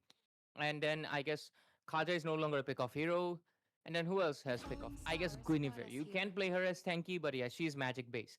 Barats, on the other hand, he's the perfect pick-off. He's tanky. He Your literally team is can't picking. swallow anyone. And the aftermath of the stun that he gives, after he chews them out, that sounds wrong, but basically spits them out, it's really strong. So I do like the Barat's pick. I can't emphasize how much I like it, but the simple reason, like, to prioritize it over the Balearic and the Hirara. What is up? Both teams can't play Hirara? That is I feel like that could be the only reason. I mean, Hanzo is good, okay. Hanzo priority is really good. But, like, where is the Hirara? We need it. We Your need it as team soon is as banning. possible. Looks like Hirara might be joining up in the band section because that's going to be Team Hellhound going in for the bands. Now, Hirara might not be a ban for them, but at the same time, they need to go towards a bit of a marksman priority so that Melissa would be safe. Brody could be a very good ban right here. Other than a Brody, I do feel like even a carry could be it, but carry does have a lot of disadvantages than advantages, so I don't want to see that. Yeah. And Peachy, I believe since Hirara right now will be banned this time around, Megatron will have a lot of more comfort space Is to banning. work with. Oh, And I mean, it is a very tanky lineup, by the way. Like Bharat's and Belric is very tanky. And if they just ban out the. I mean, Carry is also like. Carry is very weird because yes, she has late game damage. Since you have a Hanzo, you will go Sir, late game. what's your command? But the Your simple fact, team oh, is okay, banning. okay. Maybe I almost neglected the fact that there could have been a Fanny. All right. I see. Megatron was cooking. They did not prioritize it because I feel like they were expecting a Fanny to be coming in, considering, yeah, there is a chance of a last pick for the side of red side, right? Yeah. You don't want that. You don't want a last pick Fanny to be showing off after you've picked up all the heroes, and none of their heroes have crowd control, by the way. So okay, they are cooking. They are cooking pretty well. But let's see what the ban is going to be. Last ban coming in for Melissa. The cloud counter has been banned out. What is going to be the next one? oh, let's see what is it going to be. Now, I was expecting a carry, but close Always enough. on the That's going way. to be the Claude Your band. team is All banning. Fanny was such a predictable jungler that might be coming in, There's but nowhere for the hey, evil to hide. against Team a is Hanzo, picking. that would have been definitely a very gold of a hero that Oh. we see. Other than that, the teams are going in for Hey, I Pearl. have all of these skins too. Why are you showing me off? Oh, okay, he's showing his opponents. But yeah, jokes aside, I think the Eve would be a really perfect pick. I know there's a Hanzo, but Eve's zoning is really deadly, especially considering you also have the Belric. If Belric catches people and Eve puts down her RWM, it's pretty much game over with how much damage she has now. Eve also, unfortunately, do you know Eve is the lowest picked hero in Mythical Glory and above? Crazy. Mage. Yeah, there's other heroes who are picked lower, but yeah, mage wise, she's picked the lowest. Makes sense. Nobody plays Eve in a solo queue. Your But team okay, is Hirara hazed. finally comes along after a very long while. That's true. That's true. I mean, I'm not quite sure why the teams are actually putting a Hirara onto a pedestal like that, not picking it up, not batting it out onto the very, earlier phases, which is really kind of crazy to see. But hey, Kajito goes in for a glue, somewhat like Not glue. Patrick. Hello, SpongeBob. It's gonna be Patrick coming up to cook some burgers. He's floating, isn't he? He's not standing. I Yeah, guess technically he's a starfish, so he's swimming. But yeah, anyways, last pick. Again, Brody. Pain Yeah, is so the much proof Brody that I'm everywhere. still Wait a second. alive. Okay, okay. Kaja was banned out for a second. Your team I is was like, banning. where's the. Okay. yeah. They I can play was a Vexana right now. They can literally play a Vexana and counter the heck out of the side of Team Megatron. that. Genuinely. Yeah, that is something they need as of now. And if they do play it out, there's going to be quite a lot of, damage as well as, Vexana, come on. yeah, a lot of AoE as well with the Lord. So I do want to see that coming in, not a Zetian. In my opinion, in this kind of a team, Uh, nope. I guess, yeah, he also counters the glue, but his damage like takes a long, very long while. Yeah. But yeah, he will give you the extra life. Yep, go for the Vexana, buddy. Go for the Vexana. I believe this is the tournament lobby, right? Yeah, try out that Yeah. We'll aspirant find a way. skin. Yeah, try Even out when that all is aspirant skin, forlorn. my friend. But yeah, yeah, is he gonna go aspirant? Let's see.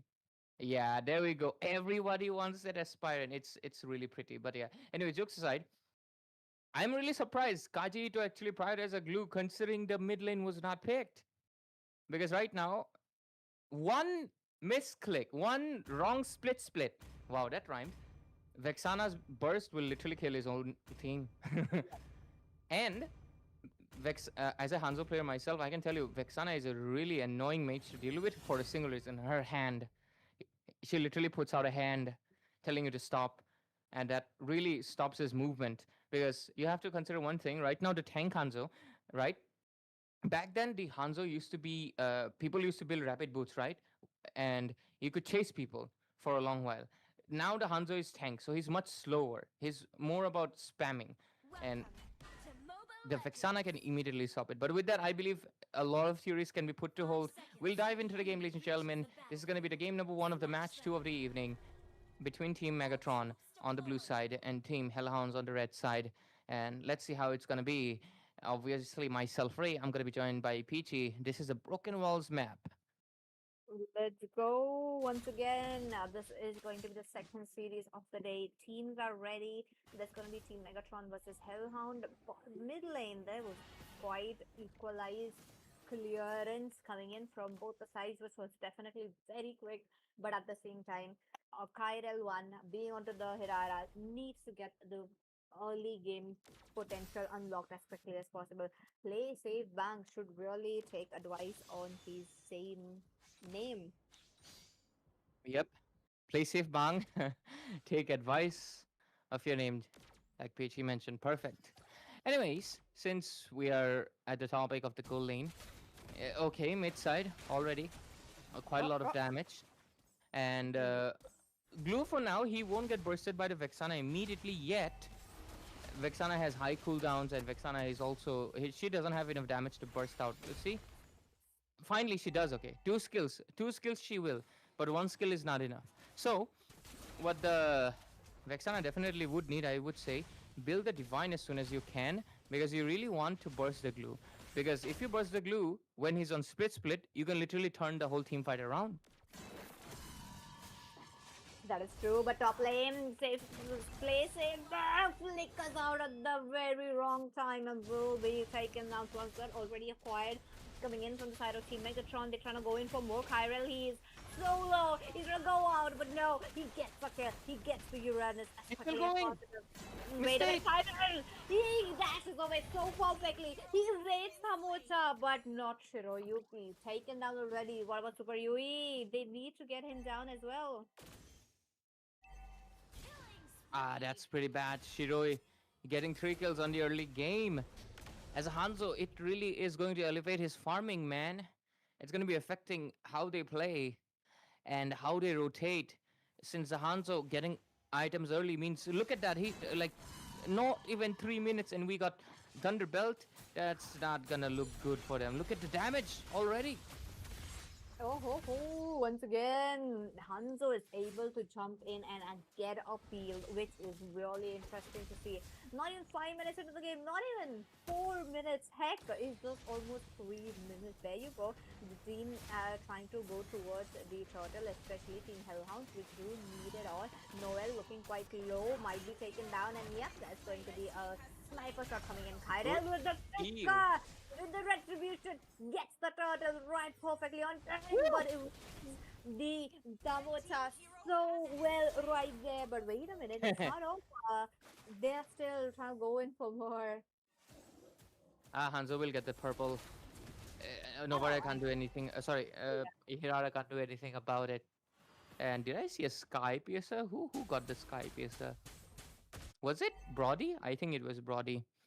ooh, that would be really good, given the fact that Brody needs the snowball because we have seen Brody not having a performance just because of how much the kills is not working in his favor. Once again, Kyrell one has to. I do believe if he actually goes back and gets a reason, might be it. But hey, he might be meeting Hanzo very soon.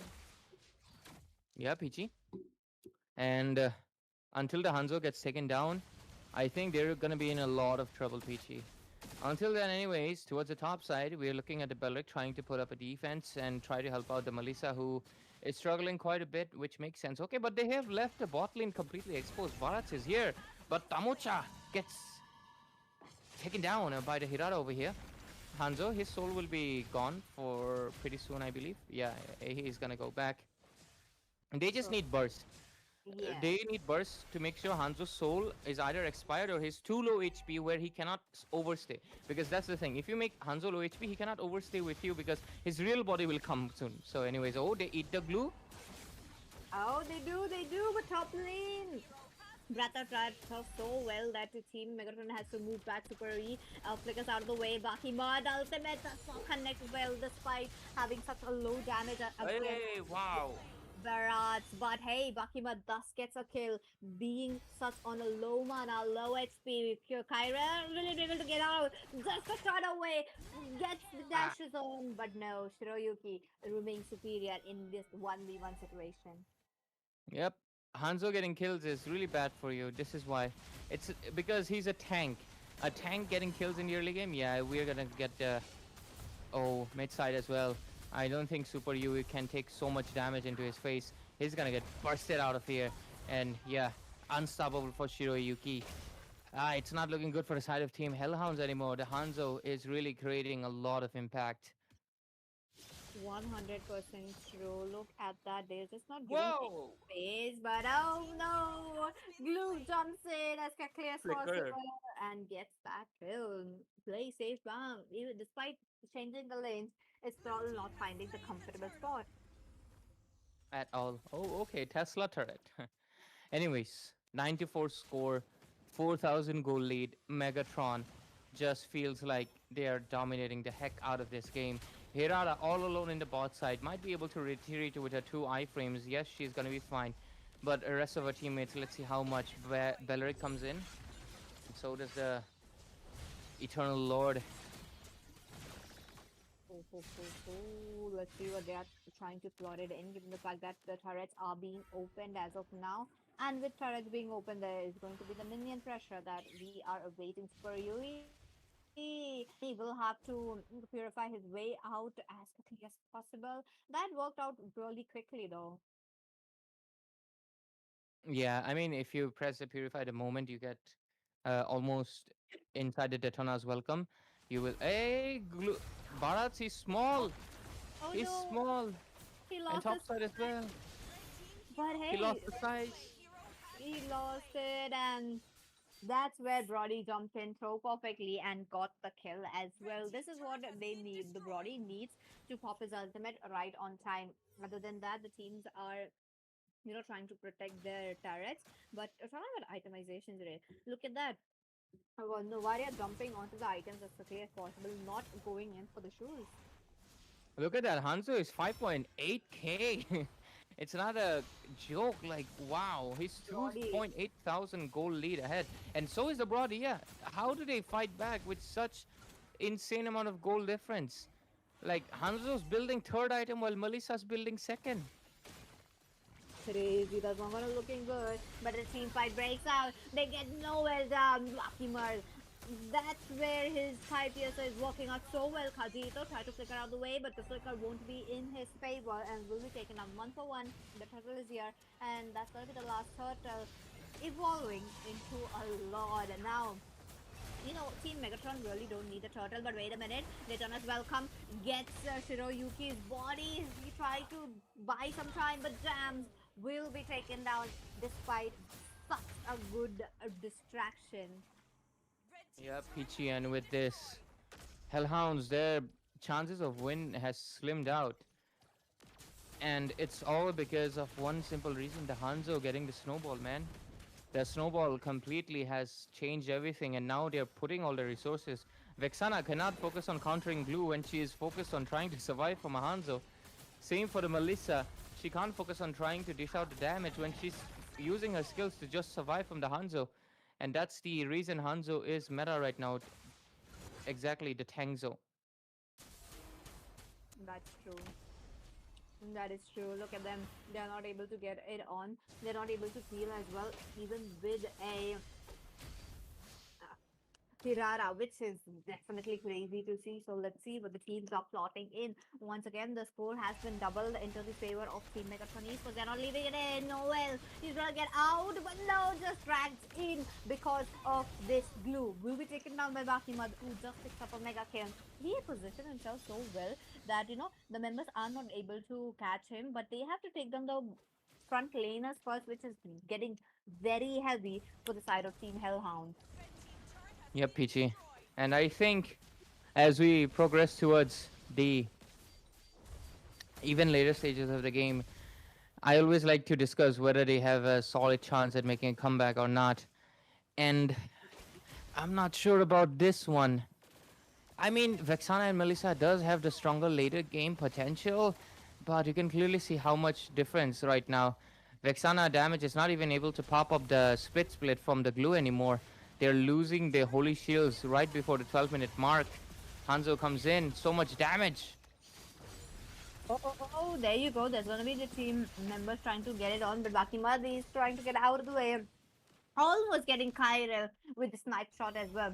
A snipe shot being just like 1 centimeter away. Wait a minute. I don't like how Noel is getting targeted by the glue right here. Glue jumps in trying to make way for the Yeah, Hanzo. he's cooked. Jams and the Kazito will be falling down. But that's still okay because they get the main member, the Jams, who could only take down the uh, you know, glue. But at the same time, Tamocha flickers out of the way into safety. Yeah, Peachy. And with this, the side of team Hellhounds, they're backed into a corner. It's going to be the bottom lane. Sorry, yeah, bottom lane and the mid lane inhibitors standing only, while Hanzo harasses him. Yeah, that sounds wrong, but yeah, you get the point. He's basically constantly annoying them, wasting their skills. No, Hirara is forced to buy the breastplate just to make sure she's not immediately one-shotted, and the Hanzo is gonna be a constant pain in the place. And until they have enough damage to burst his soul, his real body will stay free. Definitely true. Let's wait and watch what the teams are trying to do, given the fact that Hellhounds really need one comeback for them to actually make sure to get a good performance in. So far, we have been seeing them trying to get a good performance on, but at the same time, it is been really far because of how much the Hanzo has been worked up with his goal and the itemization as well. Look at that. The Lord will be easily taken down into the hands of Team Megatron. No contest whatsoever needed. And this is where they need to make sure to get as much as inhibit as possible.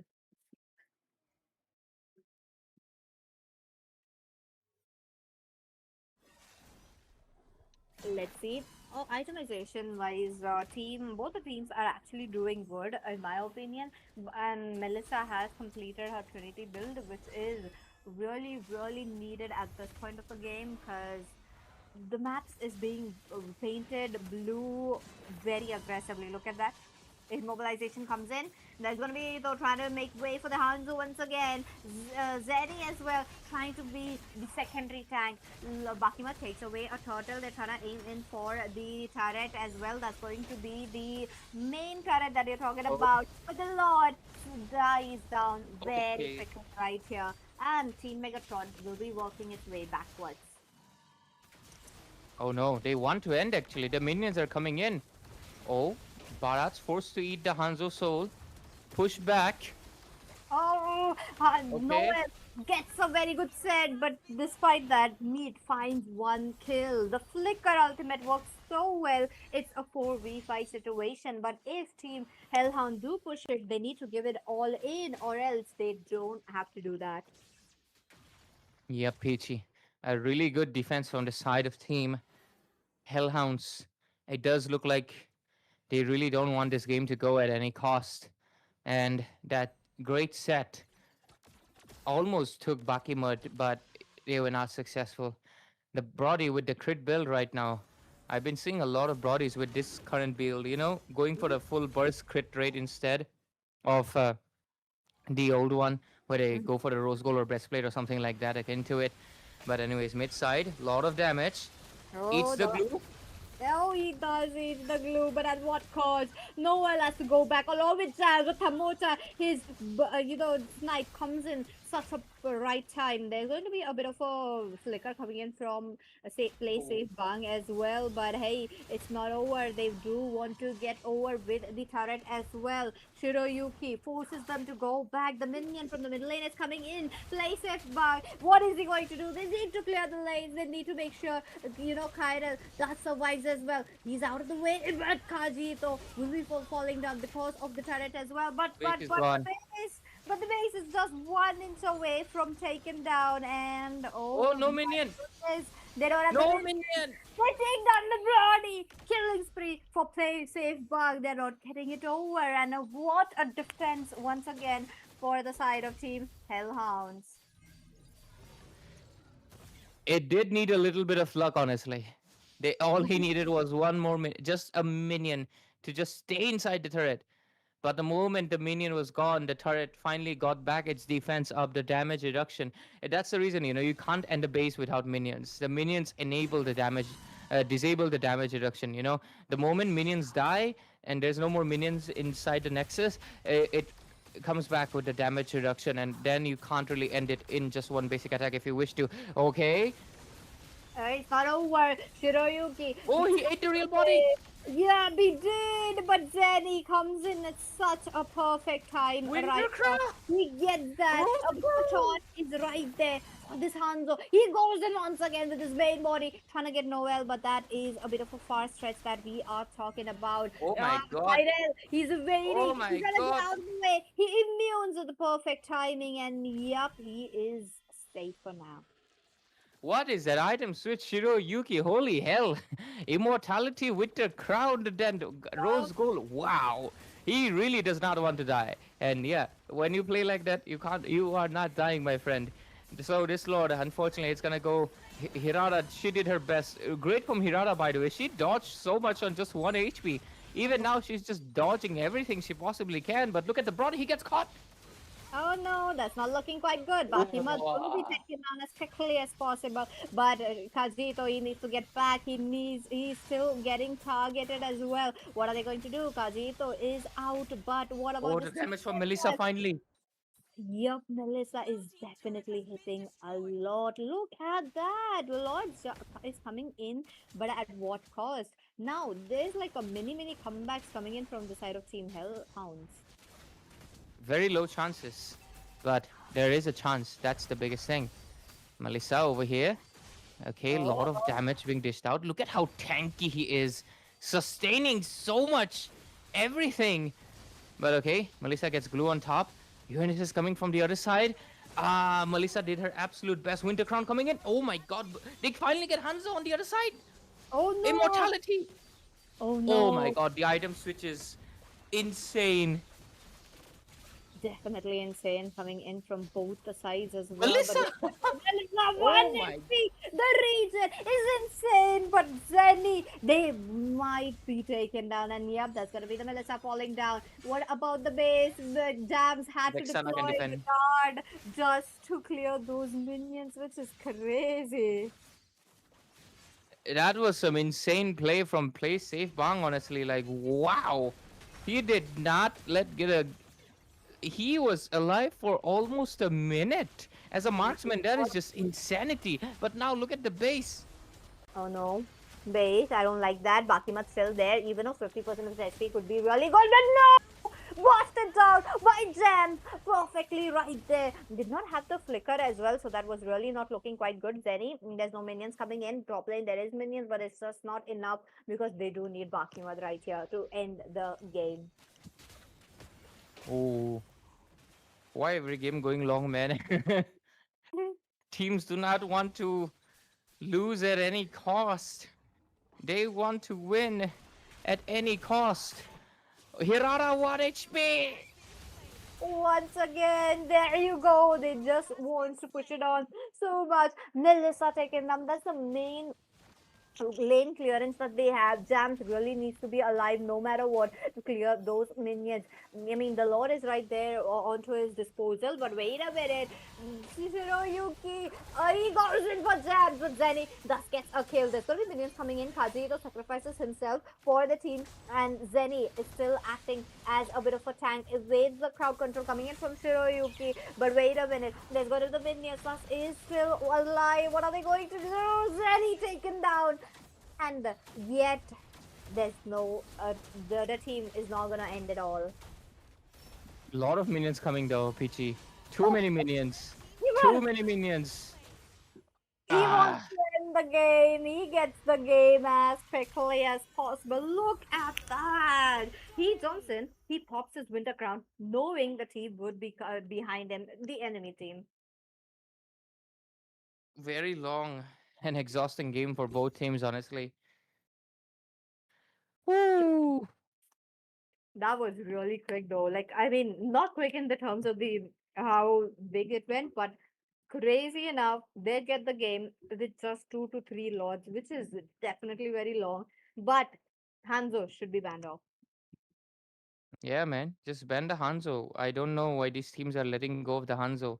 Even if we saw one team win against the Hanzo, doesn't mean that the Hanzo he Why is a not? meta right now. And I'm Yeah, true. surprised that a lot of teams are still taking their time, like gambling with the hero. He is a must ban hero or a must pick hero in my opinion. Because yeah, unless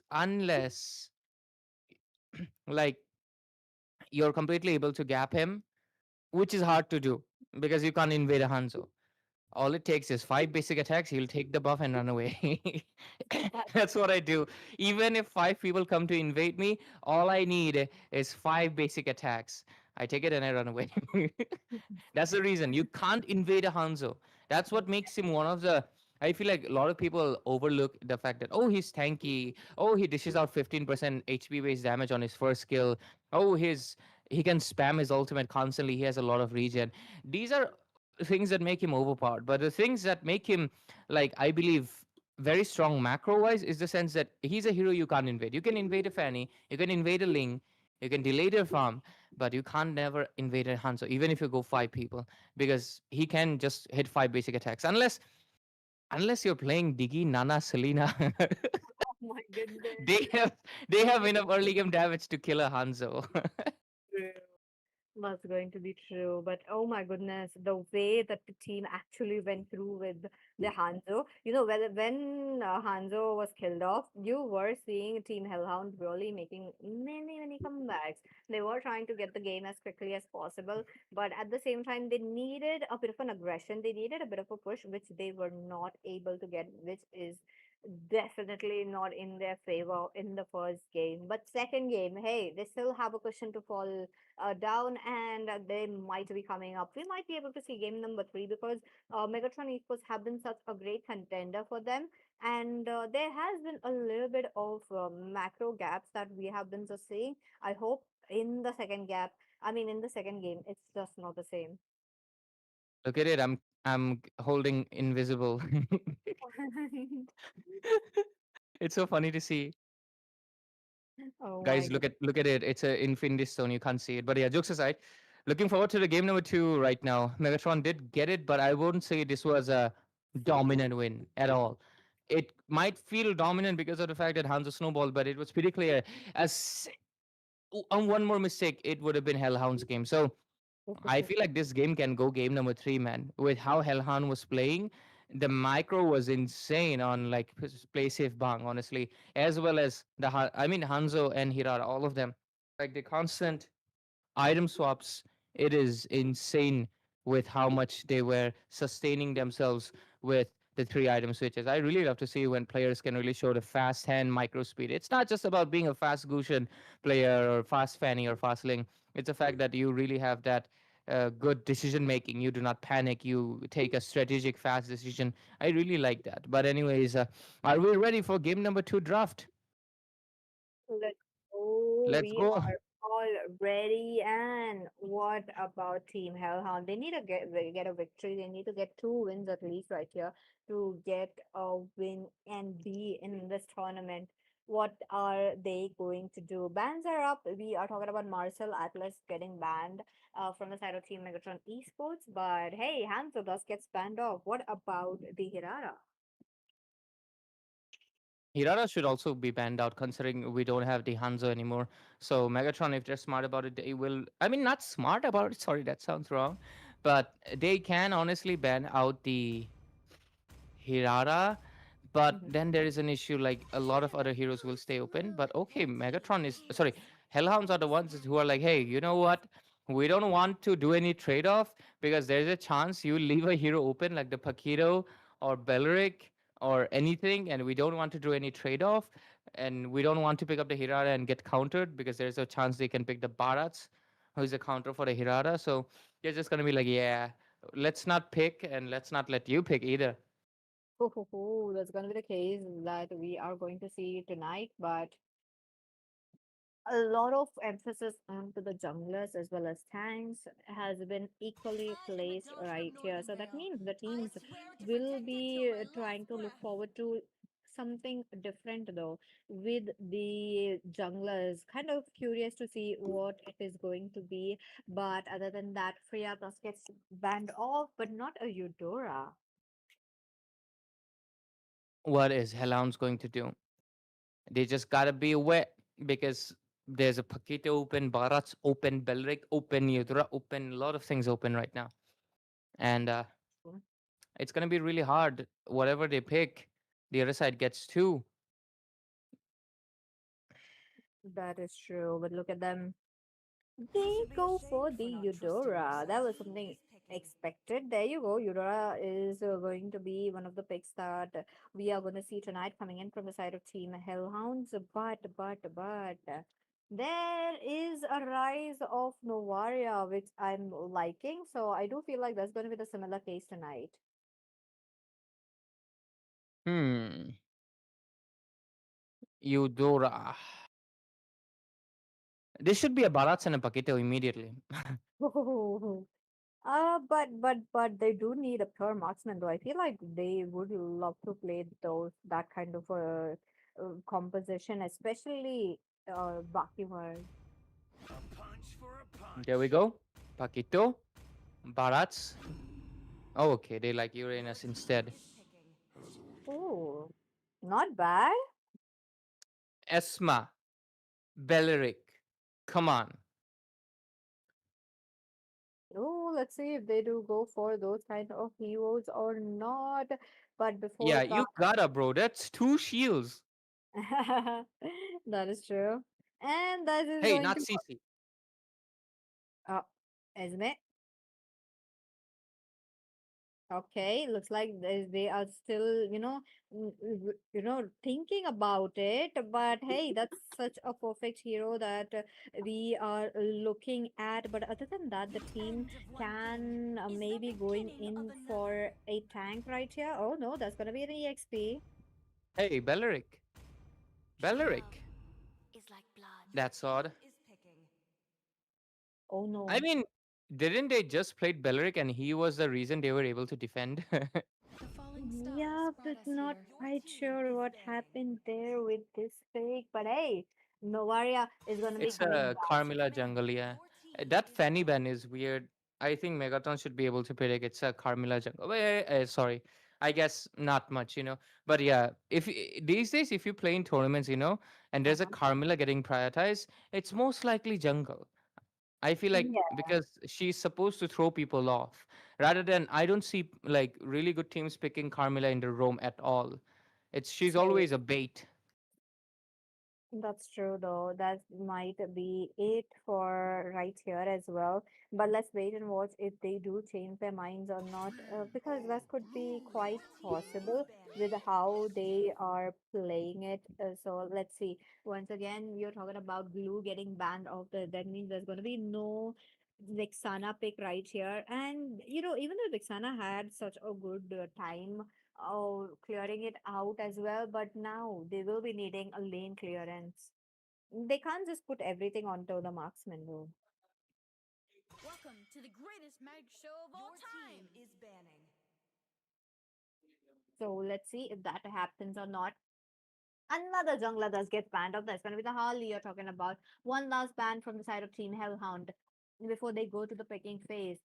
It should be a marksman. Melissa, yep, Melissa could be it. Other than that, if they do ban of the Brody, that could be a really good thing as well. But Melissa would be taken into the hands of Team No, it Megatronis. can't be a Melissa ban Peachy But because yeah, Eudora two. is there. I get it. But Always on No, Baki no, what no, I Peachy. have. They already Your have team is two picking. fighters. Oh yeah, correct. Yeah. Oh no. That's why. Oh no. Is it going to be a saber? I mean, he can play a saber. He is technically the counter of Eudora, and it's not wrong at all. But he's very squishy, yeah. The I team really want to play fighter saber, because guess what? Developers have increased his defense Wherever and I go, cooldowns. your Oh, team is okay. Huh. I like Rafaela mid lane more than Rafaela Rome. Oh, that is crazy. Not seen that hero much either onto the mid lane quite a lot. Like talking about how the teams have been playing in the tournament, but Are they trying to troll?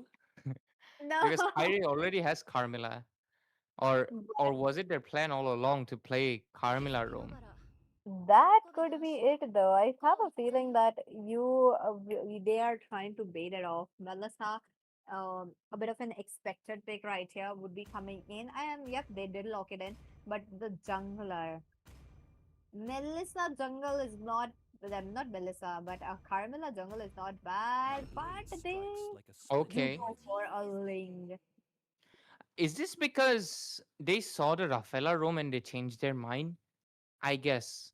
Because they were expecting a tank, coming in. Carmilla Rome, sorry, jungle is really good for one simple reason is the fact that, not only you'll have a tank, like if they picked any tank, you'll have Carmilla's, Curse of Blood ready any second to, you know, combo with the Eudora. True. So yeah, okay, it's gonna be Paquito jungle instead. Looks like both of the teams decided to throw each other off. Last Oh, second, they very both nice. changed their minds.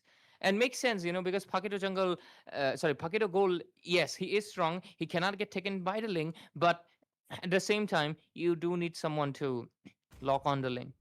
I really regret not being active during when this Covenant Eudora came out. This skin is really good. When Oh. will they rerun the Covenant skins, man? Hopefully soon, hopefully soon. But with that, ladies and gentlemen, this is the drop presented by both of the teams. They Loki are looks like all, Esmeralda, right?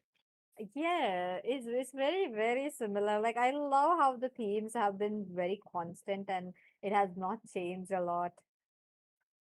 Yeah. Anyways, like you mentioned, Peachy, continue on. Let's go. This is a drop that we are looking at, and anything could happen this time around. Both the teams to do have battle enough legends. early game onto their hands. So let's see who's going to be the 5 first seconds. blood Enemy Holy right hell. enters the here. battlefield. Level 7 for Uranus. Damn. All He troops is deployed. a profound EXP laner for sure. Anyways, Oh. with this, we're going to be going into the game and we are taking a look into. Okay, Rafaela just giving vision that no purple is being taken. Paquito can invade, actually. I guess he just wants to get to level 2 first. But yeah, I think they will play safe, yeah, because there's the Carmilla, and there's a Eudora as well. So let's not take any risk type of gameplay. So bottom side, already they're trying to put the pressure onto Uranus, and top side, Brody putting a bit of pressure onto the Melissa. That's basically about it. I would have really liked the Carmilla jungle and you know Saber jungle would have been pretty fun. But yeah, both teams are not taking any risk. Megatron wants a sweep, and the side of team, you know, uh, Hellhounds, they want to make it a game 3. And the Okay. reason I don't like the Rafaela room, you can see she's so squishy. Like their frontliner is Uranus. Oh, that's going to be a bit problematic for sure. But before that, the execution part is still we are waiting it for play safe. One will have to be getting a bit of a pressure from the body as usual. Game number one, we have seen the same thing, but taking on a Ling in this game, they have done something different, which is kind of crazy. But how much of resources this Ling can actually take on? Okay. So far no first blood yet. Both of the teams playing pretty safe. And until then, I guess there's a chance in the turtle. Especially I think either Rafaela or the Eudora might fall because they're pretty squishy. And once they burn out the flicker, they're very vulnerable. And already, hey, Ling took a shot from the Novaria. He's very low. I don't think he can combat the turtle anymore. Look at the burst. Ooh, the burst Oh, he really. even took the shot.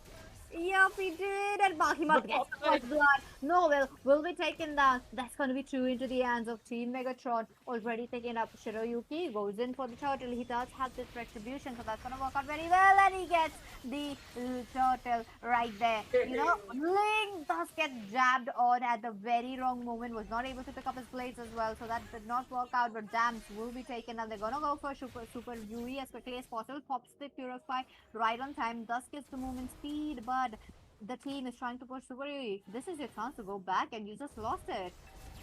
Yeah, and he's gonna get taken down. Megatron eSports, they are nailing with it, but yeah, topside Baki Mud, since he was alone, he's gonna get taken down. But guess what? Here comes Divine Resurrection, bringing Body back immediately. And yeah, I mean, now the Rafaela roam is working out perfectly for us. Just realized, and that's why I was saying they really needed the Carmilla jungle, bro. Like, because Rafaela's, her stun, let's be real, her ultimate, the Holy Baptism, you would think it's not much, but it's a very heavy CC. It's a very strong one. You had just seen how the Ling was stun locked right there, and he was not able to Yeah, do he it. can't move. Yep. So it was just really good. You know, when people are grouped up, you know, if you're trying to focus like one person, you really need to aim it out. It's like, you know, no warrior skill you need to predict it on. But wait a minute, Shiroyuki. But hey, Samusha flickers out of the way from the curse of blood. He is safe, but not about Shiroyuki, who just faces his first death of the game.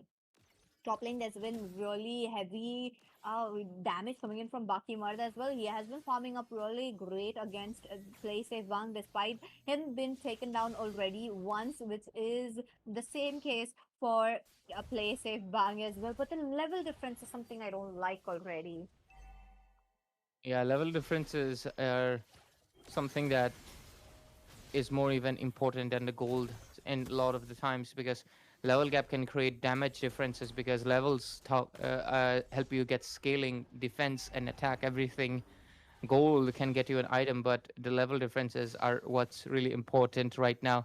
5-2 score, turtle spawned in. Carmilla is a bit low on HP, but I believe she'll be fine. Okay, Brody and Lynx might be going for a face off on the bot side, while Turtle, I think they should retreat. Ling is not here. Definitely. What are they going to do? Uh, Will be taken down, even though he did not come in at the right moment. Still, the purple buff being open. Shiroyuki will be going in for the turret first, and then the purple buff. Noel comes in along with the Super Yui for that. But Noel does catch the jab, flickers out of the way, and the turret are being opened up. Bottom lane, Bakimat thus gets one. Top lane, Melissa should have pushed it in, but feels like, you know, the team needs him, and they wanted to, you know, cross map the play that is just happening. A bit of a stun from the muddles, not exactly a stun, but you know, a bit of a vision that comes in from the muddles is just right there. And talking about the goal difference is absolutely going crazy, especially Bakimal, who's already sitting on a 4K gold. yeah, Peachy, that's the biggest amount right here. Oh, Ling immune's out, but that's the Brody. He'll be getting it back soon. Okay, looking at the itemizations, Eudora, of course, prioritizing the glowing wand. Ling does get the Berserker's Fury. Melissa has the corrosion, so everybody's getting their first items almost. But look at Brody, he's 4.5k gold lead with Sky Piercer completed. It's not looking good for them at all. This game might be a heavy snowball coming in from the side of Team Megatron, and they're just waiting. Rafaela is waiting for a stun. There comes a stun. Here comes another, and the stun skin will get a kill. Oh, ho, ho, there you go. Now, bottom lane being trying to open up as quickly as possible. Melissa also trying to do something. Samosa been already around the corner because, you know, his damage can actually send people backwards, and that's going to be really useful for Shiroyuki to get a jab on Kyrell. He has to get out, but he's getting chased on. Look at that. Pops his ultimate. Kajito goes in with the ultimate with the flicker. But wait a minute. The playset Bang really needs to get out of the way. Tamosha gets a snipe shot right onto the head. Gets the Melissa. Super Yui loses out onto the lane. But the Holy Shield prevents Shiroyuki to push it down. Yep. And look at that. The Brody. Baki Murd right now killing spree. 4 kills on his hand. I believe he already has 20 to 30 stacks on the Sky Piercer too. And what can they do? 12-3 scoreboard. This is a pure snowball with 6 to 7,000 goal lead. Yeah, that's a 6-7 joke. Perfect place to make it. But yeah, joke aside, I think Megatron wants to end it in 10 minutes. 100%, 100% right there. Look at them. They're not giving any space for the other side to work out onto the farm as well. It's been not open. The map is not open up for them despite being their own territory, which is really crazy. Look at them. Zenny really trying to be there with Kajieto. His stuns is plus the heal is working out so well, and Super Yui has to go back. I think they're just waiting for the turret shields to blast away so they can play more aggressive. Top side, Ling once again with the 1 versus 1. Baki Mud with the flicker. But oh, that's a Rafaela. Kajito has to get out, but gets safely away from the models at the right moment. But at what cost? Lord's gonna get taken with no competition whatsoever. And with this, I believe the side of team Megatron, just like I said, 10 minutes is what they're looking to end the game. Crazy. If that's the case that we are looking up, then that is definitely gonna go really crazy. So let's see if that's the case or not. Other than that, the team are going in for the Lord. They got the Lord as well, and now that the Lord is here, they know they have to open it up. They have to open up the Holy Shield, which just happened. Now, with no Holy Shield, what are they going to do? Bakimat does get targeted, but his team jumps in at the right moment. Now, Melissa does not have his ultimate, but Melissa taken down right just few seconds before the Lord. This is not looking good for the side of Team Hellhounds. What will Team Megatron do? Megatron has the chance to push it in, but Hellhound, they need to go on a defense. Look at them. They're trying to do the same. Zenny, he's still trying to take on so much damage, and as a Uranus, you do deal him damage, he's going to heal up as quickly as possible. Then that's where his sustain comes in so perfectly. They got a perfect defense onto the Lord, but what about the minions that are still awaiting? Bakimat targets the turret as quickly as possible. One cannon minion, Super Yui, gets it on, but Kyrel, what are they going to do? Look at Bakimat. Someone stop this man. The turret is really low as of now. Noel does get posted down, but Jams does gets Bakimat at the right moment, but at what cost? Well, there's going to be the Rafaela with the passive from her. Wait a minute, the base is still getting targeted. Kyril taken down. The minions are coming in. Mid lane is right there. Melissa trying to clear it all up. The amount of pressure that Team Hellhound are actually going on for is actually very insane. But there you go, the minion is in. Bakimat as well. What are they going to do? They're trying to end it all, but is it possible? They are making it possible. They take down the Melissa. They take down every single member right there. And there you go. A clean sweep for Team Megatron. This one was way more dominant than the previous one. And I believe definitely this time around the draft was a little bit, you know, okay. Yeah, the draft was a little bit more. You get the point, right? Yeah. I really would have appreciated the Carmilla jungle way more than the Ling because Ling is also much more reliable onto the simple reason of the fact that you need someone to. I mean, he's a late game scaler and he needs snowball, and it's pretty clear you're not getting the snowball against Megatron. So why not play a more of a defensive lineup and just make it work by going full team fight as much as you can? That's true.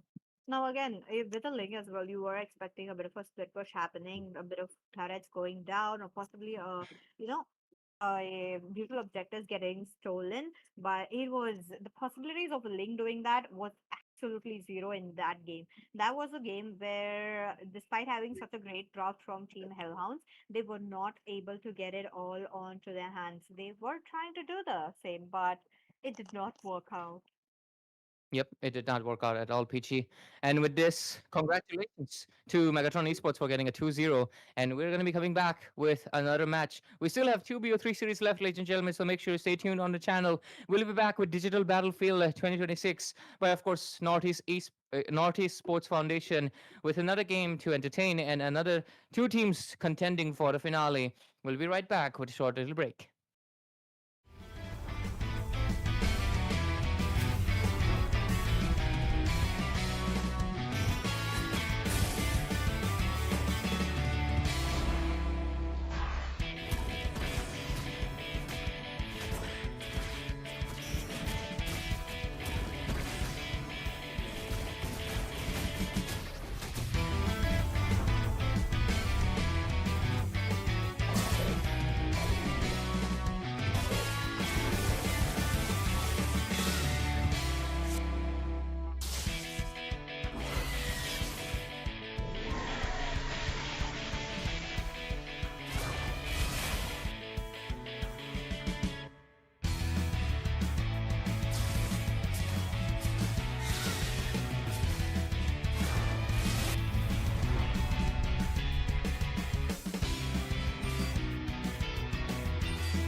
let's go, let's go. This has been the third series of the day, and let me welcome you guys back after a little bit of a short big break. We are back again right here at the Digital Battlefield 2026. Once again, I'm your pastor PT, and I will be joined by Ray. So, hello Ray, how are we feeling? First two games, the first two series that we have seen, it went in a clean sweep. What are we expecting in the for the last two that we are yet to see? The last two is going to be interesting because like more of an unfamiliar with these teams and who they play. But considering right now the meta, right? The meta is the weirdest one because last season we would either see people who play assassins and people who play utility. For that's why Raren versus assassin users was pretty interesting to see because Raren will go utility and assassin users will go assassin. Right now everybody has to play assassin or the fighter, so the draft has become a little bit more limited right now. It's always going to be a damage dealer, with the exception of sometimes of a random Carmilla or maybe a Kai jungle. Very rare case scenario. But considering the meta is versatile yet limited, there's a chance that we can see either of the teams take the win without seeing much dominance. Because I believe both of the games showed us that a dominant game is not what we need right now. But let's go to the Yes. draft, ladies and gentlemen, for the game number one of the match, number three of the day, Digital Battlefield 2026. And what is this? Why is Snow playing? Oh, Snow is back with his team, but hey, the teams really look interesting enough. They have went over towards the band section, which really looks very, very normal, and which we want to see into the band section. Here, this time won't be open. Finally, someone respects it. Yep. Finally, some respect on Hirara's name. Something that I was actually waiting for a long while. I don't know why I did not see it at all, but finally we get it. Holy heck! How many Novarias am I gonna see today? Oh my god! Oh my god! Like the icon is Lunox, guys, for the tournament, not the Novaria. Wow. It has been such a constant, a pick. Like both the sides really don't want to leave it open, while both the sides really don't want to give it away as well. But at the same time, Destiny this time around will be playing that Novaria. So I am kind of curious to see what the teams will be bringing around. Here we get the Esmeralda. Baras was banned out, so Esmeralda is the next best option.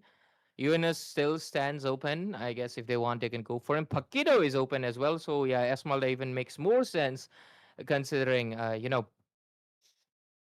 the Esmeralda counters the Pakido quite a bit. And Vengeance coming in the hands of the Claude.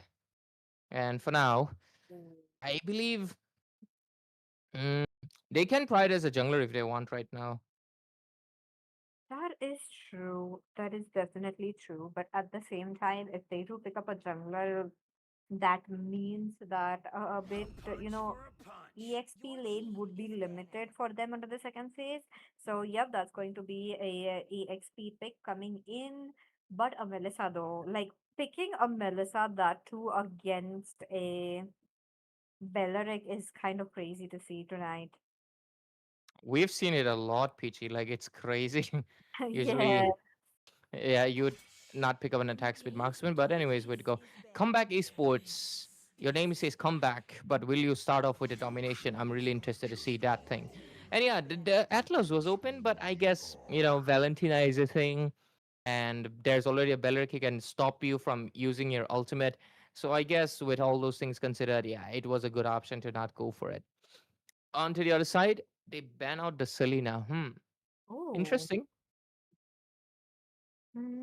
Selena. I mean, Novaria does have a bit of a problem against a Selena. That is something that you could think about, or even a Melissa. Melissa been real squishy, so does if she has to get into the trap of the um Huzzah. Abyssal Arrow, that's going to be really not working out in their favor as well. Mages, that's going to be really, annoying for the Melissa as well as the Novaria has been banned out.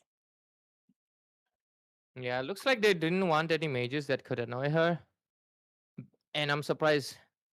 I guess the Eudora era in tournament scene is slowly coming to close because people have now gotten used to like countering her, you know? That's what usually Yeah. happens. Paquito first pick used to be a thing, right? Everybody first pick Paquito in tournaments, but now Paquito is slowly. Oh wow! I've This is the first time I'm actually seeing the 3D model of the skin. The Oh, hammer has a face, right? Yeah, it's pretty cool. Pretty cool. Anyways, four ends is going to be picking up the Minotaur. Pretty good choice, I would say, considering against the Belric. Mino is immune, right? So pretty good option. But getting back to the point, I feel like the longer we stay in one meta, the longer the teams have time to like counter a hero, right? So that's the reason I think we are seeing less of Eudora and less of Paquito and even a little bit less of Hirata because a lot of teams have been not picking up the Hirata as priority as possible because there are counters now and the counters are the Barats. yep. And that has been working out very well onto the EXP lane. So why would you, still want to go and pick out those kind of a hero? So that is like the case that we look at. But Ryu this time around goes in for the link. I'm not quite sure. I do remember one Ryu who is a YouTuber Duinus. and does play the link. So if it's not the same guy, then my goodness, the opponents are in for a good challenge right here. Yep, Peachy. I Let's see. really, I really hate the fact that I did not have diamonds when Sparkle Melissa came around. I really wanted this skin. It's so cute. Anyways, I'm just. It's a tournament lobby, guys. They get free skins. Hey, play the Melissa, Sparkle Melissa, bro. It's prettier. Anyways, with the lineup of both of the sides. Oh, two collectors also. Look at the pose. It's literally the same. It's like they went to the same photographer. Anyways, um, Yeah. with the lineup, I do like the lineup of team Comeback Esports. The Ling is a 50-50. Snowball? Yeah, he's dominant. No Snowball? Yeah. Cook. But oh, level 7. Ryu. He might be able to show us that they might be comeback, but it's enemy who needs to come back against them. Let's go into a land of Dawn, Peachy. Let's go. This is going to be a match that you guys want to see. And with that, let's jump into it. Looks like, there's going to be an ample amount of pressure building up onto the mid lane already, which is kind of crazy just because of a Khadija and a Novaria. Let's see who does get the first blood. There could be a chance that it could go into the hands of Khadija, but Ryu might be it.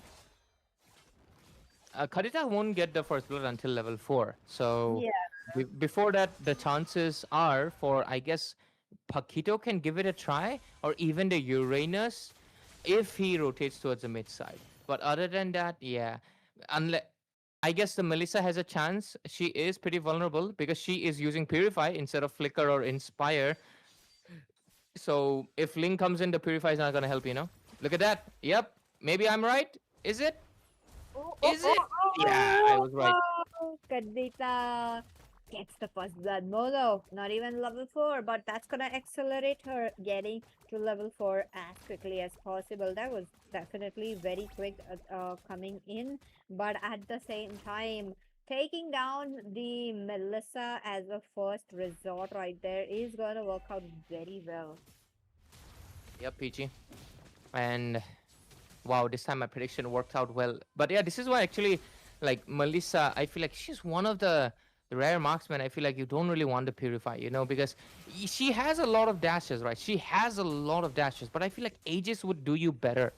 But I guess there was an Esmeralda, but yeah, she was limited by her spells. But oh, Paquito. Still moving around.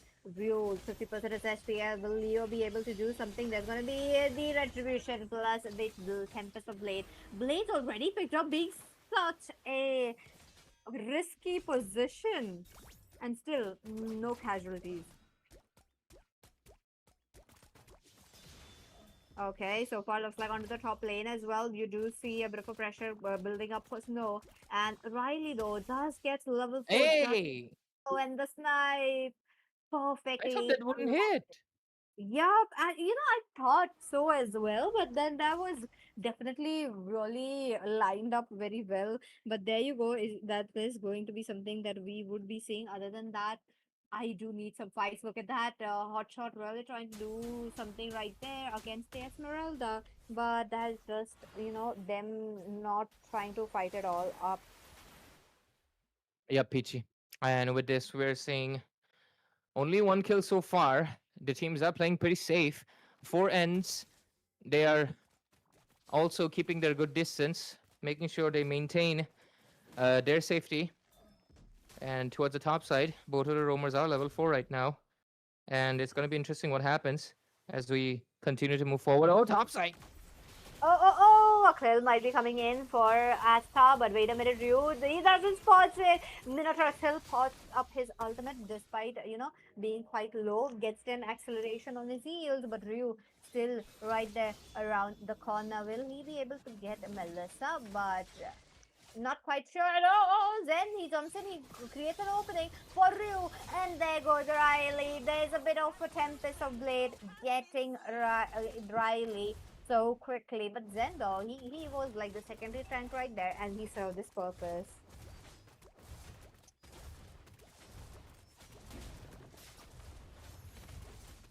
Once again into the top lane, they are putting utmost pressure onto Snow as well. Leo, will he be able to get Snow? Vengeance will be popped on right on time, coming right here at the top lane. But the bottom lane is quite open. So I want to see if the bottom lane will be taken down or not. Yep, there is like just few, like more than like 20 seconds left for the Holy Shield to go down, and that is where you will be seeing teams trying to, take down the turrets. But let's see if that happens or not. But before that, the turtle is going to be a priority for both the teams. So do want to see which team thus gets the turtle. Once again, there's going to be a bit of a pressure. Oh, wait a minute. Moro will be taken down by Destiny. A mate for a mate. Leo still trying to be around the corner. And Hotshot is the one with the retribution getting it over. Wait. Rizio gets out of the way as quickly as possible. But what about the other side? They did not get the turtle, but you do want to see them trying to get as much as advantage that they could. So far, turrets top lane taken down. The gold laners have swapped up their lanes, knowing that the opposite lane might be a little easier on them. Riley is just playing it a bit safe though. Again, there is like a lot of protection onto Riley, but at the same time, there is a lot of people who are targeting Riley. Once again, Ryu taken down quite too low this early on. We'll have to go back. Hot shot. Oh, no. Okay, he doesn't go to the other bush. That would have been it. But oh, Riley just gets the taste of the rough waves. But wait a minute, hot shot. What is Zen? Zen might be winning it, but he needs a bit of a backup because either way, both the sides are looking in for a good kill. So let's see if they do get it or not. Turrets are being opened, and this is where teams, especially for Aruna the esports, they need to make sure to get the turrets as well. It's one for two turrets already taken down from into the hands of Team Arono. Their esports, that means they are doing very well when talking about the turrets. But wait a minute, Asta spots one. That's gonna be Snow, who might be targeted by Destiny. Gets the shot on, and he needs to get a regen. But wait a minute, Uranus onto the top lane is getting targeted and taken down, bursted down. No take no time wasted there. But wait a minute, Ashka still trying to heal up his teammates as much as possible. It's just making sure the team is saved once again. the esports is definitely on a roll with the goal, with the kills. Look at them. They're trying to go in for one more. Petrify combo comes in for hot shot, and Mono will be jabbed down. And no, he pops his vengeance right on time, but he has to get out. He doesn't have the ends to go out, and he will be taken down. Hot shot, you need to recall, buddy. That is the perfect time. You wasted 1 second right here.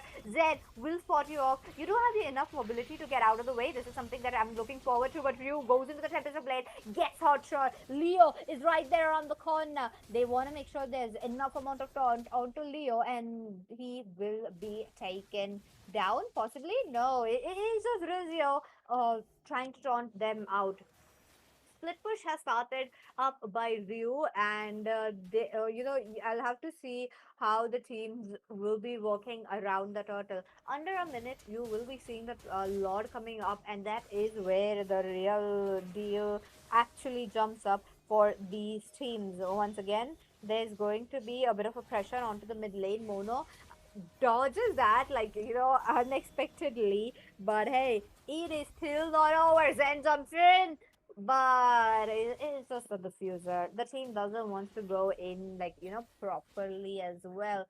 So far, there has been like a bit of a pressure building up because of Zen, as well as Rizio as well. Look at him try to go for the Wrath of Giant. Pops it in. He gets 3 members knocked off. There's going to be the rough face from Mono getting a double kill and a kill into the As of Snow as well. Wait a minute, it's not over. Zen gets another one. 4 members are down, and it's just Destiny left alone to defend all up. Will they be able to get a good defense? Because 2 turrets are easily gonna go down unless Asta jumps in. Destiny, your buddy, you're very, very low. Your flicker is too far away as well. And that's going to be the Lord spawning, plus Destiny moving very backwards. Red team turret has been destroyed. Now, there's going to be no contest whatsoever coming in for the Lord, of course.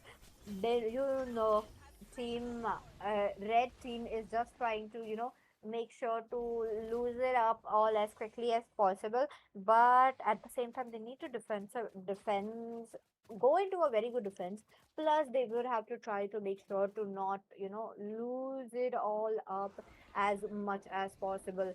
So far, I like how there is ample amount of pressure coming in from the side of Team Aruna, the esports. It has been very much constant, and it has not been gone. Once again, you do believe that the Lord is coming in from the mid lane, and with that, the team is for trying to do the same. With the Lord coming in, red team, you need to brace for the impact, Red team turret because has been team are destroyed. really bursting down the turrets. Actually, a bit of a taunt onto Asa, who flickers out of the way, but the taunt goes onto the Leo and the backlight. Ryu jumps in, gets a kill. Zen with a killing spree as well. He's just not stopping it. Petrify combo for Destiny and bursted down. 3 members for none. There has been a lot of kills. One of the esports really having a good streak of kills right there. They might be able to take down Red the team mid turret has lane been easily destroyed. as possible. There you go. This is what I was talking about. They have taken down the turret and the lord as well. So this means that the teams will have to start to put pressure. The pressure is just not enough coming in from the side of Team Red, because they have such an exceptional heroes, such meta heroes onto their hand. The only problem is the execution wise, they are not able to plan it out very well and play it around Asta, who is the set maker. So not having that kind of a set maker is just not working out. Destiny. I love how he knows in which push that the team might be in, and he is like, giving the team that vision as well. Wait a minute, Vibrato Trials goes in. There's no backup coming in, flickering out of the way. Rizio is safe, but what about Ryu? He's trying to take away the purple buff, which was an unsuccessful attempt coming in. And, he knows that he should not be using up his retribution. He needs it for the Lord, which is going to spawn in very quickly. Yep. Sorry about that. My disappearance, Peachy. Had a little bit of my issues, but anyway, 12 minutes into the game, and the side of team Comeback Esports right now looks like they have the dominating edge to it, and we are almost over here looking them on the side of winning. And let's see what happens as we move forwards a little bit more. Lord is going to be coming in. Let's see what they are trying to do, but at the same time, there's going to be a contest coming in from the side of Team Red Team because if they do go for the contest, they would be facing a wipeout. That's how much damage that Arunode Esports does have onto their hands. Now, Snow has been playing around on a very comfortable position, but Destiny, you tried to go for, oh, maybe for a split push, but I do feel like he got lagged off, and that's the reason why Ryu was able to take advantage of that Novaria. I think I think this slot might be end right here, Peachy, because the farm difference is pretty big, right? Minotaur is level 11 over here, just became level Mhm. 12, I believe. No, he's not level 12 yet. Oh, now he gets it. But the level difference is pretty much pretty big, and it might be enough. The team fight is starting. Oh, there it is. Ryu does get zapped down. That's going to be the damage coming in. But no, he does get knocked up by Asta. Wait a minute, hot shot. He does have a shield onto him because of Zen, who is taking too much turret damage. Riley trying to do something, trying to take Snow as much as possible. But no, that's going to be an unsuccessful attempt. But Snow will be taken down by this Paquito. No mercy shown. But with that, Nuvaria straying around, not liking that. Okay, yep, she is lagging definitely. Yeah, I'm. Whew, this game is going also pretty late. Let's see Definitely. what really happens. Once again, the teams are definitely trying to get a victory, especially Arunode Esports. But Red Team, they are holding it all in. They are trying to make sure to get the comeback. Riley is having the damage, but the finisher point of view is not there from the the side of team Red Team. I do want to see Hotshot, pairing it up with the Melissa, so that could they could get at least 2 or 3 kills, which is quite necessary at this point of the game. I think Peachy with the like the lineup, right? For the side of team Riley, I think. Mhm. Sorry, not Riley. What am I saying? For the side of team. Can I see the builds actually? How far is the Melissa? By the way, she's level 15, but how Yep. far? Okay, she's Oh, basically full build. She needs the Wind of Nature, I believe, yep. and Against Drew, 100% true. yeah, she needs a Wind of Nature 100% with no without a doubt. But the next Lord is going to be coming in a few seconds so far. Let's see. Oh, jab onto Zen. He's trying to get out of the way, but he's trying to get stun lost.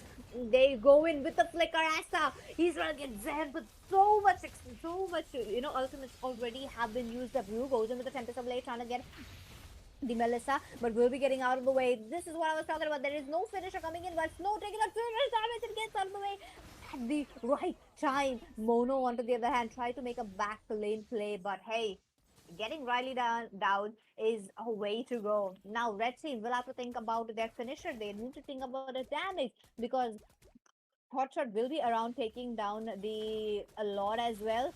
But the Lord will be resetted. Aspa really looking quite low, while Leo is also right there. Snow jumps in with a BMI. Will he be able to get two? Oh, so low. Leo gets another kill. Destiny with the flicker gets out of the way. The minions are coming in. Destiny is really trying to clear out the minions. But what about Hotshot? He jumps in at the right moment. There comes the stun onto him, Oh, and he will be taken down. Wait a minute, Destiny is all alone. The yeah, it's over. turret is all open, and it's a victory for Team Aruna the Esports. Victory! A very fast victory. It was Comeback Esports, right? Comeback Esports versus four ends, I believe. Yeah. Or is it Aruna the Esports? I don't know. But yeah. Anyway, Snow, you win game number one. Now, game number two is going to be coming in, and we're going to be looking forward to what really happens. And I believe the I think I missed out a little bit due to a bit of my issues on my end. No But worries. regardless, it is pretty clear that the side of team, it is comeback esports, isn't it? Game match three, right? Comeback I esports. think so. Yeah, it is comeback esports versus foreign esports. Yeah. Oh. I wonder if they changed names or something. I'm not too sure. Anyways, comeback esports, they didn't even need a comeback. They just really settled with it and they won the game. And now we are looking forward to game number two's draft and what they can what they can bring to us. Once again, talking about game number one, there was not much of a to talk about, but at the same time, the Aruna the esports constantly were putting the pressure, making sure the other side won't be having any chance to, make sure to get that kill, make sure to get a comeback for the side of team foreigns. That is where somewhere foreigns should have taken note of and try to make sure to capture it, but it was not onto their favor. They were not able to get it on, and on top of that, the amount of snowball the Ling has done, plus the Claude, it was just piling up a lot, and it just like boom, game over. Yep. And I guess we're ready for the game number two now. And we're looking forward to what draft they can do. If foreigns will be able to overcome for the side of team uh, comeback esports and make a comeback themselves. I noticed Peach's background went from green to white. What is this sorcery? It was green in the Crazy. first match of the evening, but now it's white. And look Oh at my goodness, mine. So he beautiful. had also right. Production, are we ready for the second game? The second draft? I Where is think the so. second draft? Where is the second draft? We are all waiting for it because Aruna the esports have really had a good amount of kills, amount of domination that we will love to see into the game number two. But foreigns will have to get that comeback on. They need to make sure they are also putting a game number three. Yep. I think uh, what was wrong with the draft? I don't think it was less of a draft issue. It was definitely the fact that Execution. the side of team comeback esports were playing better. Is it? I believe it is comeback esports. That was at least the information they gave us. But maybe it is already esports right now. I don't know because like um, yeah, whatever. Blue side, red side. Eh? When we don't know information, we just choose blue and red. But hey, moving on. Are we getting the draft pretty soon for game number two? We are really looking forward to it. I missed out quite a bit on game number one, so I don't want to miss out the game number two. I want to see where it ends and what it entails. Let's Legit. see. Let's see. Okay, we're Oh, still waiting for the draft. They're really taking their time. Maybe taking a bathroom break, which I need for sure. let's see though if we are able to jump into the game number two as quickly as possible. But talking about the game number one a bit more, I did not see how the Claude fit in onto the team, but at the same time, the Claude had that snowball rolling in by the end game, by the mid to the late game. So that really worked out good for them. So this is where the teams really shined. Talking about team, the blue side. I think until we get into the draft, we can't really predict much because the meta is so weird, isn't it? It's not just about the hero pool these days. It's about a lot of things. It's about how good you are at a lot of the like, for example, the Paquito, right? In some people, we used to see him explain for the longest while because of the damage reduction and the shield and the burst, right? He was a good sustain, and at the same time, he was also a good, you know, a really good flanker.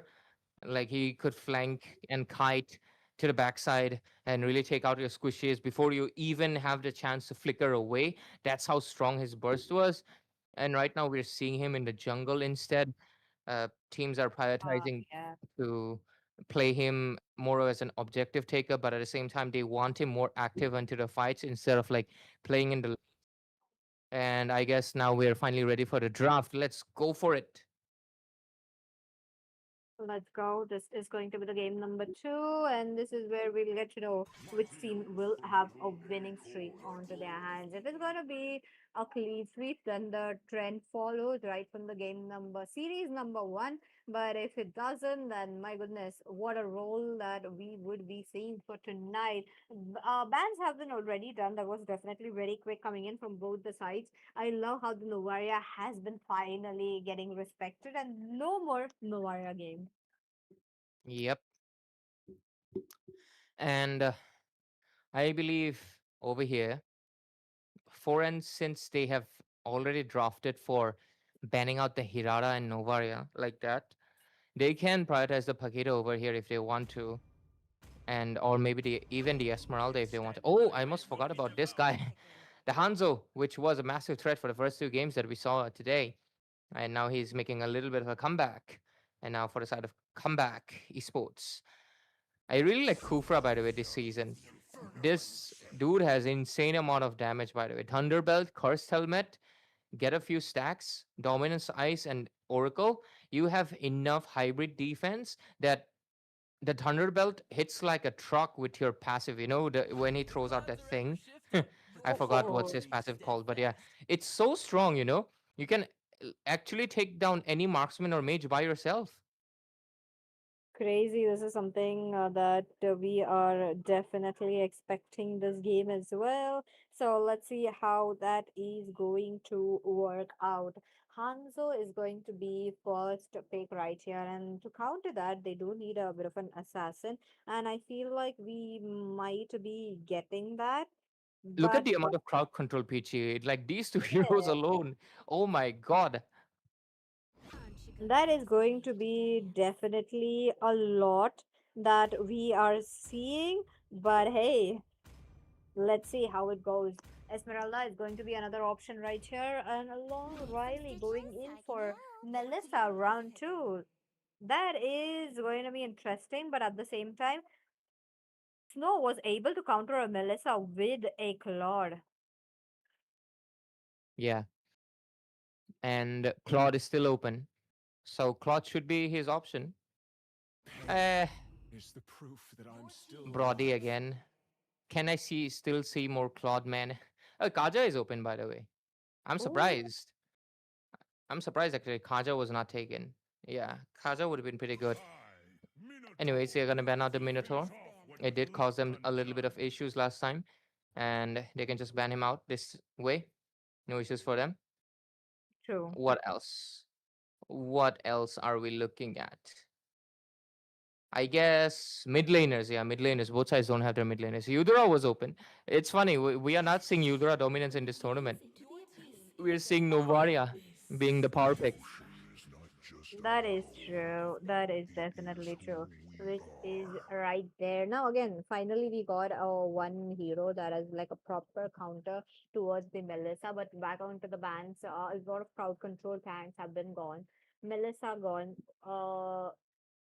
No, not the Melissa. That's the Selena. My bad.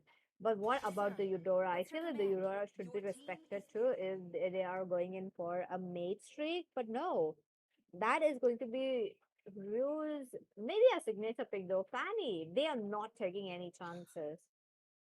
Yeah, I mean, since Ryu plays the Ling, there is a chance of a Fanny coming in, and since they have the last pick, a Fanny can really destroy their lineup. Considering they don't have any crowd control on these first three heroes. Okay, a Lilia. Lilia would be pretty good to survive the Hanzo's damage and bait his soul, along with the fact that she has enough AoE to melt Esmeralda as well, or at least zone her out. So she's a pretty decent option, I would say. It's time to go to the Average Joe Yeah, they will show. go with the Lilia. Mono Surprise! locking in. Oh, let's see how it would be going around. Now they don't have a burst though. Like this map being dangerous for us once again. They could have gone with the Khadita. That worked out really well as well. Kaja against Brody Peachy. Oh, this is going to get interesting. And finally, Akaza. Aurora Kaja. Yeah, with an Aurora. Looks like Aurora is having a Look at bit the of wing. issue. Yeah, from getting the spotlight from the Kaja. There you go. Lock it in. That is yours. It looks so funny. It Bro, does, it does. the wing is doing something. uh, anyways, why did he take so long to lock the Aurora? God damn, like, thank you for letting us admire. Or, but anyway, but yeah, Kaja and Aurora, it's a deadly combo due to the fact that Kaja Divine Binding has a good AoE area, and so does the Fidget Glacier from Aurora's skill, sorry, ultimate. And with those combined, you can freeze them completely. Considering Sora cannot play a Purify, he does have immunity in his skill, but Brody cannot play on a Purify. And Lilia will have to play on a Purify. Lilia always has to play on a Purify because for Lilia, pressing her ultimate is more important. and so Aurora and Kaja, they can. I mean, you'll get pulled into the Kaja ultimate regardless of Purify or not, unless you're really able to time it. But the second thing is getting stuck inside the Aurora's freeze. If you can immune out of there, you're gonna be fine.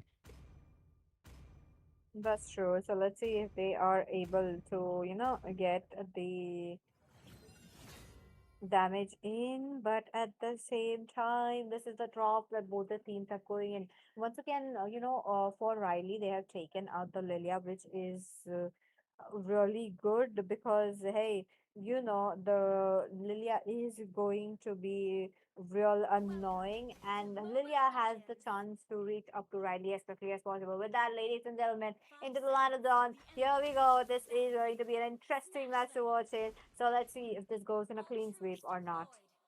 Yep. And with this, we dive into another game, ladies and gentlemen, into the land of dawn. Early game, Hanzo will be able to get the buff regardless of the invade or not. And he'll get annoyed though, this is for sure. Yeah, he's gonna get annoyed, but he'll be able to get his buff. He should be. Or the Lilia might be able to get a kill, maybe.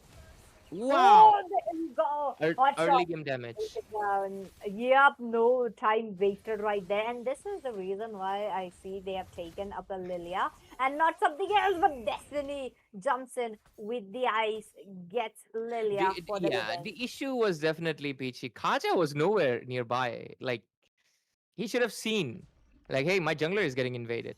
I get it, Hanzo can still secure his buff, but that's a Lilia you're talking about. Someone who has damage in the literal early game, right?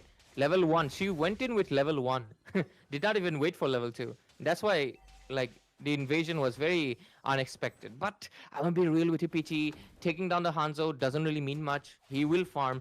Lilia, though, her getting taken down and the kill going into the hands of Aurora, that can change things. 100% true. So let's see if they are able to, get it on now with the snowball because around the esports onto the first game, they were able to do it because of it with the Lancelot as well. Look at that. They have focused on a lot of immunity plus sustain.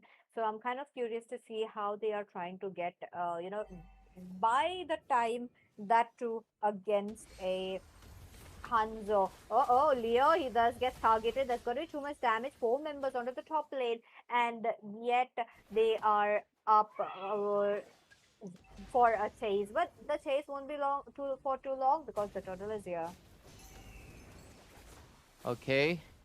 Sora comes in with the soaring winds. They're trying to go for a kill. Leo is still right there. Wait a minute. Oh, Hanzo does get the turtle, but Leo will be targeted and taken down as quickly as possible. Hanzo, they do spot Hanzo, though they are trying to get him, but there's not much that is happening as of now. Not much, honestly, considering it is still the early game. After all, 2 minutes 30 seconds. Only. Uh, where's the kill board, by the way? Oh yeah, he got hidden. Oh no! He jumps it. He's trying to get Riley, but Rizio, he doesn't get his ultimate right on time. Like the stacks was far too low to get him.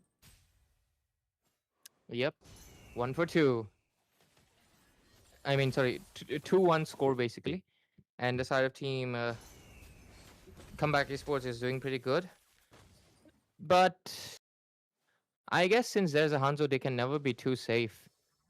Once Hanzo skills up, he is gonna be a complete nuisance to the whole team. But yeah, I think the Kufra. Oh yeah, Kufra also kind of blocks Hanzo from using the dash, right? So it is gonna be a little bit good to counter him out. Okay, Melissa on the bot side, playing the Whoa. aggro, uses the ultimate. Okay, Let's see what they're trying to go for. No, he's taking out too much damage, but it's still a tank that is taking on an early marksman's damage. So that's not much that you're talking about. Asta as well as Destiny really protecting the body of Hanzo, making sure Hanzo will be having an easier time. And Ryu as well as Zen, they do spotted on at the right time. But that's still not enough given the fact that the team still needs to get the snowball and it is still a bit of an equalizing as of now. yep, 2 for 1, and Esmeralda over here trying to zone. They won this turtle, second one in the game. Hanzo only gets a 100 bell right now. This is look at that. This is a Hanzo that didn't snowball. But first game, remember, 2 minutes 100 bell. That's how much difference you can make by a single 2 or 3 kills. You can really change a jungler from like average to like becoming a monster. And yeah, this time around they have completely made sure Hanzo just farms at a normal pace instead of giving him the snowball. And so far it's doing pretty good. And Turtle coming in, Hanzo will has to does force the Lilia black shoes, so should be fine. Okay, top side, lot of damage onto Esmeralda. Oh, that's not over because Leo has to go back. But what about Zen, who is trying to be into the front lane? Destiny does get attacked and will be forcing to use the flicker. The turtle is open. There's going to be Ryu taking it away. Oh, oh!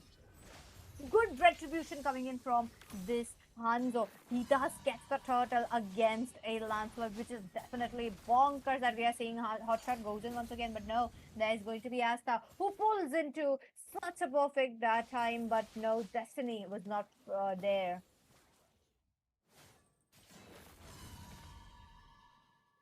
Okay, looks like the teams that still wants to try to go for more, but at the same time, it's not gonna be there though. So far onto the bottom lane as well, Riley has been taken, almost taken down, a bit of a good stun, but Riley, oh no, uses up a lot of skills right there, a lot of spells just to save herself and go back. Bottom lane might be open. The Kaja though. Kaja doesn't have his ultimate, so that's gonna be quite a problem to try to save up this turret. If they could actually do it because Destiny is there onto the bottom lane as of now. Mid lane Yeah, will be saved from this Hanzo, which is a good thing. But now where the team is, currently looking at, it's very passive game. yes, Peachy. So far, it's surprising that none of the teams have actually gotten any kills. Okay, Hanzo wants to go for a very aggressive invade. He will get the purple, but that is very risky. That is too risky. Look at that. Oh, that is definitely risky, but he Unnecessary. goes down. That is not looking quite good. And Team Arula Esports are definitely having the upper hand of taking it away as quickly as possible. Once again, oh, the Frigid Glacier really perfectly lines up for two, but it was a tank that was in the front lane, so they were not able to reach up to him. Yeah, I mean, that was really unnecessary for Hanzo, right? Isn't it? Oh, okay, Kaja. Oh, bouncing ball onto Riley, but it's still not enough. Zen jumps in. He's trying to take down Riley, but she is safe as of now. Oh, Asta, one shot away. Will Mono be able to do it? No, looks like is trying to go for Hanzo's body possibly. Like she can see that opening, but hey, body is there in front of Ryu. What are they going to do? Oh, Ryu doesn't go for it though, but this gets stunned up because of no Oh, taken down because of no chase. I do feel like he should have gone in though. hmm 3-4-3, and for now, the turtle spawning in. Hanzo comes in with the soul. Might be able to get something out of there. They're trying to get Snow mainly because he's pretty low level. He's only level 7. Hanzo might be able to get a kill. Yes, he does. slain happen. And now the turtle looks like it's going to be open completely. Lancelot was taken down as well by Esmeralda. So this final turtle of the game going to be going into the hands of Team 4N's Esports as they will be able to get a little bit of lead into this game with 1,000 gold and 4 to 3 score. Let's see what they are trying to plot it all because Hotshot though is right there onto the back lanes while the team is constantly pressuring those turrets, especially the important turrets. Looks like Arunodai Esports is still leading in terms of turrets as of now, but for how long? Because right here in this kind of a team fight and in this kind of gameplay, the side of blue are four ends are really pushing it all in as well. Look at them, not stopping it at any. They get the Brody, they make sure that the Brody is down and Hotshot, what is he going to do? He needs a kill. He's trying to go for Mono, but he has the Black Shoes who pops it at the right moment, and this is where Snow is trying to get out as well. He needs to provide that damage, but no, it is not coming in. Asta is out of the way as well.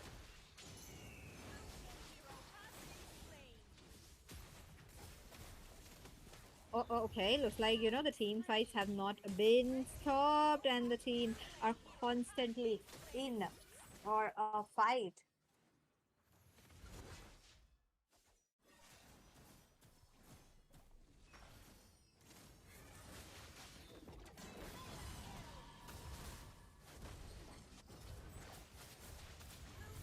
And with that into the top, they are not stopping it in two members down already, and the teams are looking for more.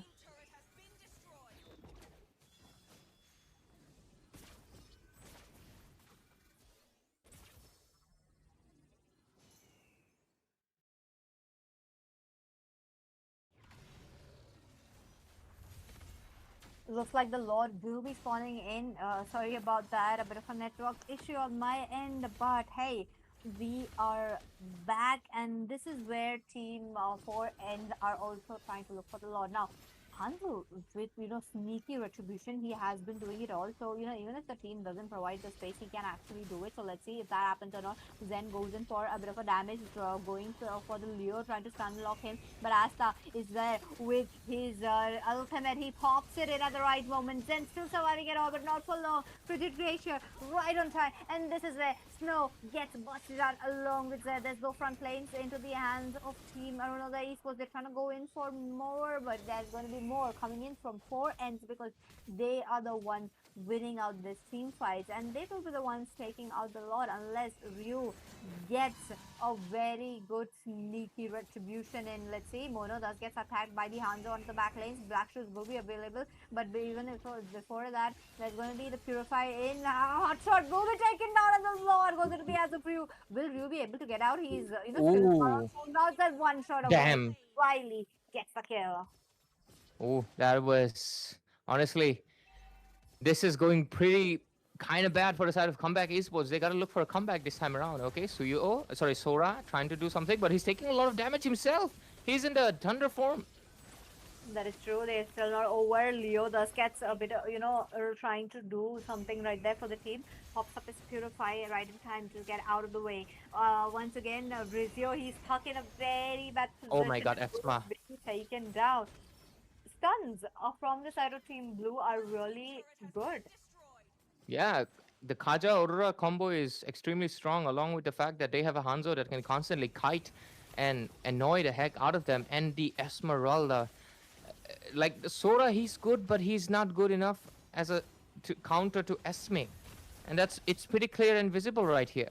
And over now towards the bot side, uh, only the Melissa can do something about it. Riley is sorry, not Melissa. Only the Brody can do something about, especially the Esme, because only he can honestly burst her out.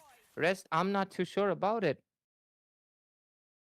Yep, that's true. But hey, let's see what the teams are going to do, given the fact that a lot of turrets have been already taken down from the side of Team 4 ends.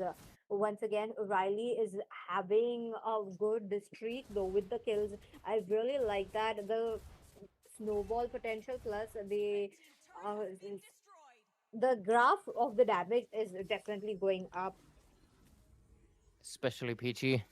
And now all they gotta do is, I believe, we have to move forward a little bit more. But before that, look at that, the constant poke from the Hanzo. It's really proving as annoying as possible towards them. And there comes the Lord side. All right, let's see. Hanzo popping in here. Okay, immediately gets back. Sora is also very slow, you know. He's not someone that can rotate the map as fast as someone like Esmeralda, who constantly keeps on running around. And that really gives her the edge to even split push. But it looks like we have a team fight. That is true, but once again, one member down. That's gonna be Mono for you. No magic damage coming in, but Rizio is trying to get out of the way. But Riley is having so much damage that he had to pop his flicker. Wait a minute, why did he jump into the team fight? And Ryu also looking quite low. Someone has to go into the bottom lane and clear it out because the minions is piling up really bad onto the blue side, but Hotshot is not leaving it open. Zen does get attacked. He's finding difficulties to get out, but gets out alive. One inhibitor lost because of minions. Okay, that is surprising, honestly. And over here right now, 14 to 8, the inhibitor being gone, it's going to be really causing them a lot of headache issues for the side of team. 4 ends now because a backdoor is very much likely possible. And anyways, with this, the Lord fight is open. What is it going to be? We are really looking forward to it. That's true. Let's see, Lord. Though this might be the last Lord, in my opinion, given the fact that how the teams have built up the pressure. Wait a minute, Rizio. He has to get out of the way. Look at that damage coming in from Hotshot. He knows whom to target as quickly as possible. Ryu, he needs to be alive to pull up with the Thorn Rose, but he is still getting attacked. Rizio will be the one taken down. It's once again the team, especially Snow, is trying to go in for the damage. Ryu does get spotted on because of Leo. He jumps in quite too early and get busted down because of Destiny. That was the early, jump in coming in, and it's gonna be 4 ends taken away the Lord. Ooh, it's looking really interesting of what they're going to be doing, Peachy, as we right now move forward towards the later stages of the game. And 4 NESports might just be able to maybe grab this victory under their belt. And if that happens, it's going to be really bad for the side of team, of course, for comeback esports, because it does not feel like they can make a comeback anymore, Peachy. Let's see. What is it going to be? Once again, the Lord's gonna jump in while the Zen is right there onto the front lane, taking on too much damage. They need to target Riley. Riley is just going in with absolute of a good damage. They take down the turret. They're trying to go in for more. Asta really low. Riley does get targeted finally and gets a shutdown. That's rule for you. Asta flying out of the map, but oh no, it did not work out in his favor. He does have his immortality to save, but what about the members, especially Destiny, who doesn't have the passes? Ryu should actually go for Destiny, but no, a bit of a blind spot from Ryu. Turrets are still getting targeted though. Yep, Peachy. And the later this game goes, the harder it feels like for the side of team comeback esports to make it. So what is it going to be? I guess we have to wait out and find out for a while. Until then, I believe we just have to wait and see. Anyways, mid side, river. Hotshot, he's trying to go in for the fight once again. He knows he has to target Mono or Rizio. That's how he gets, but this time around, they were too far behind. They were just out of sight right there, positioning themselves so well. Once again, both the sides is almost equalized, talking about turrets, but one side, the red side, they lost two inhibitors, which is definitely a problem. I think Peachy, as we move into the very late game stage, this 17-minute mark, right? I'm really trying to see if there's a chance of a comeback, but I don't see it this time around for the side of comeback esports. It's really not possible. Lancelot, he's pretty good in the late game. He's a decent assassin, but he's not exactly the late game scaling assassin, isn't he? And he is going full burst with only one defense item, which I believe would be the immortality. On to the other side, the Melissa, obviously, in the late game is way stronger at the team fights than the Brody. Look at that, the pure melt. Lancelot can try, but there's no immunity from ult of Kaja. That is true. Rio will be taken down, and this time around, the Lord is up in just 2 seconds. It's going to be definite answer that it's going to be team 4 ends unless I don't know the esports actually goes in for a contest. But before that, Riley was melting down the Lord, despite this being a bigger Lord. What are they gonna do about it? It just feels like it's not gonna happen, and I definitely believe the main reason is gonna be the fact that they're gonna be regretting is the fact that they did not ban the Kaja. The Kaja is honestly causing them insane amount of issues on every corner, Peachy. That is true. Let's see what the teams will be going to do because this lot is going to create a lot of havoc and they are definitely going to do a lot of damage as well. One inhibitor left. Riley is still trying to get targeted. I'm not sure why the distance is not getting covered up. But then he tried his best. He tried to get one, but though they get Destiny as quickly as possible.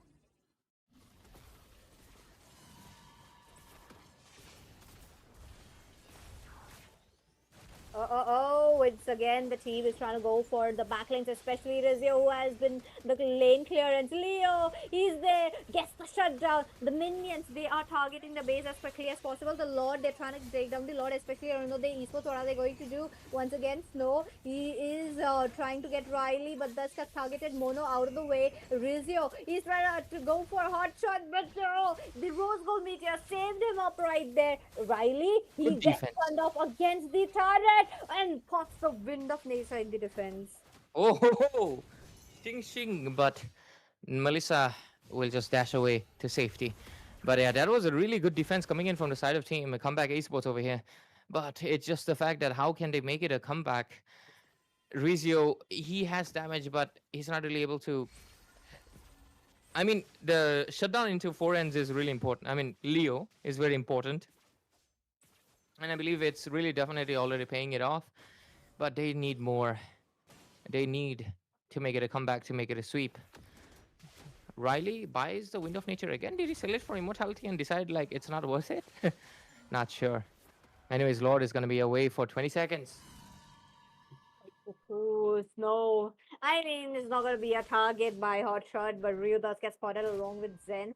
Visual really playing it quite safe. They just need to buy a time like this if it's possible. If they do play it out a bit of spread out, that's really happening. But at the same time, 4 ends have been absolutely on a roll. 19 kills plus the goal favors them as of now. But at this point of the game, the goal doesn't matter given the fact that all their items have been done and both the teams have enough gold onto the hands.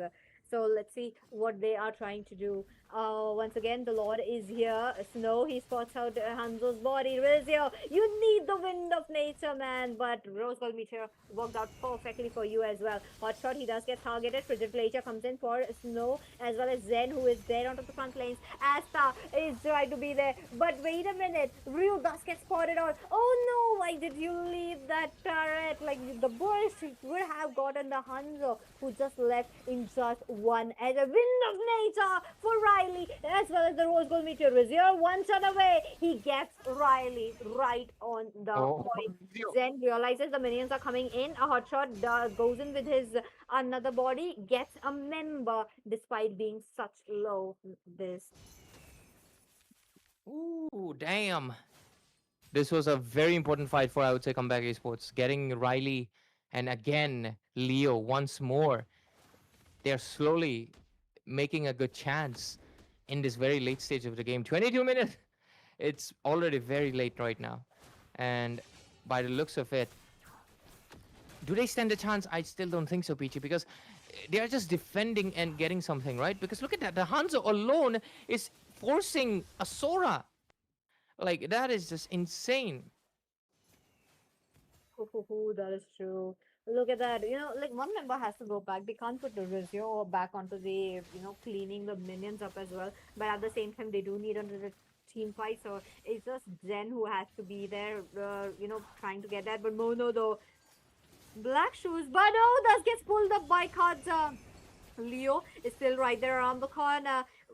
Snow is also trying to do something, trying to make sure the team doesn't loses up their, HP, and with that, the team is right there, making sure to get the Lord. But this time around, Ryu is around the corner too, alive within immortality. Yep. And 20 to 13 score, and the goal difference is negligible completely right now. Hanzo, he's still being a complete nuisance, but slowly but surely the landslot has become tanky enough that he can take care. But what's happening towards the bot side? Rizio, he's alone. What just happened?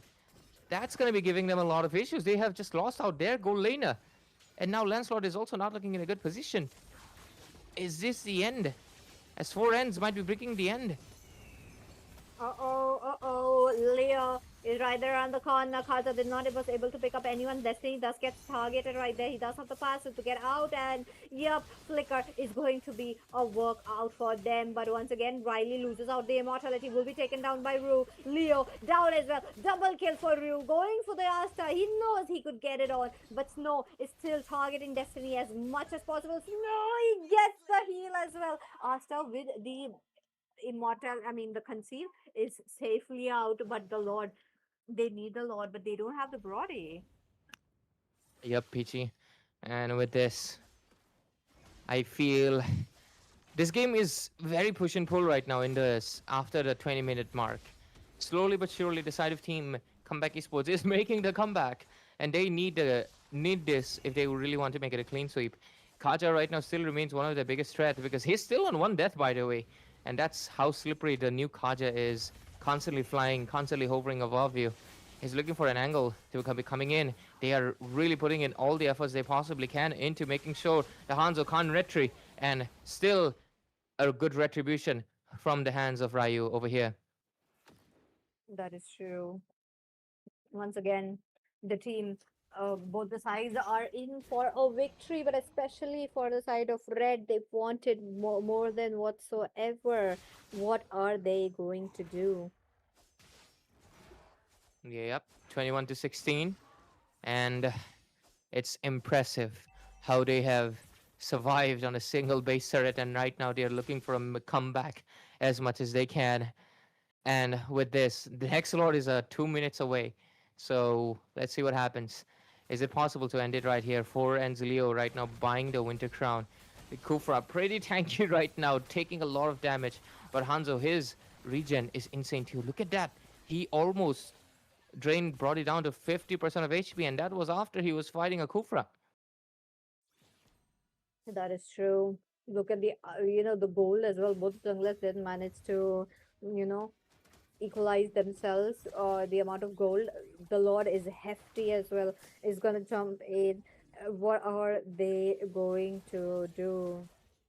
Let's see what, with the lore, how much they are able to push. One turret might be done as quickly as possible. Asta, he's trying to push it in with the flicker. He might be getting Rizio, who loses out the immortality, gets it on as quickly as possible. Loses the Winter Crown as well. But hey, Ryu taking out so much damage from the turret. Now loses out the immortality. But hey, will he be alive? Yep, he is alive. The turret has been targeting, especially the crystal. The lord is still alive. A lot of Oh my HP. god, the Millions Lord, full are in. HP.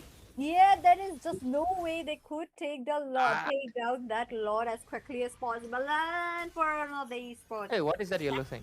victory. Is that Muddles? Yep, but it's That's cute. But anyways, wow. What a comeback. This was insane oh, coming in. How many minutes was it? 25, 26? 26 minutes no. of the game. Oh my god.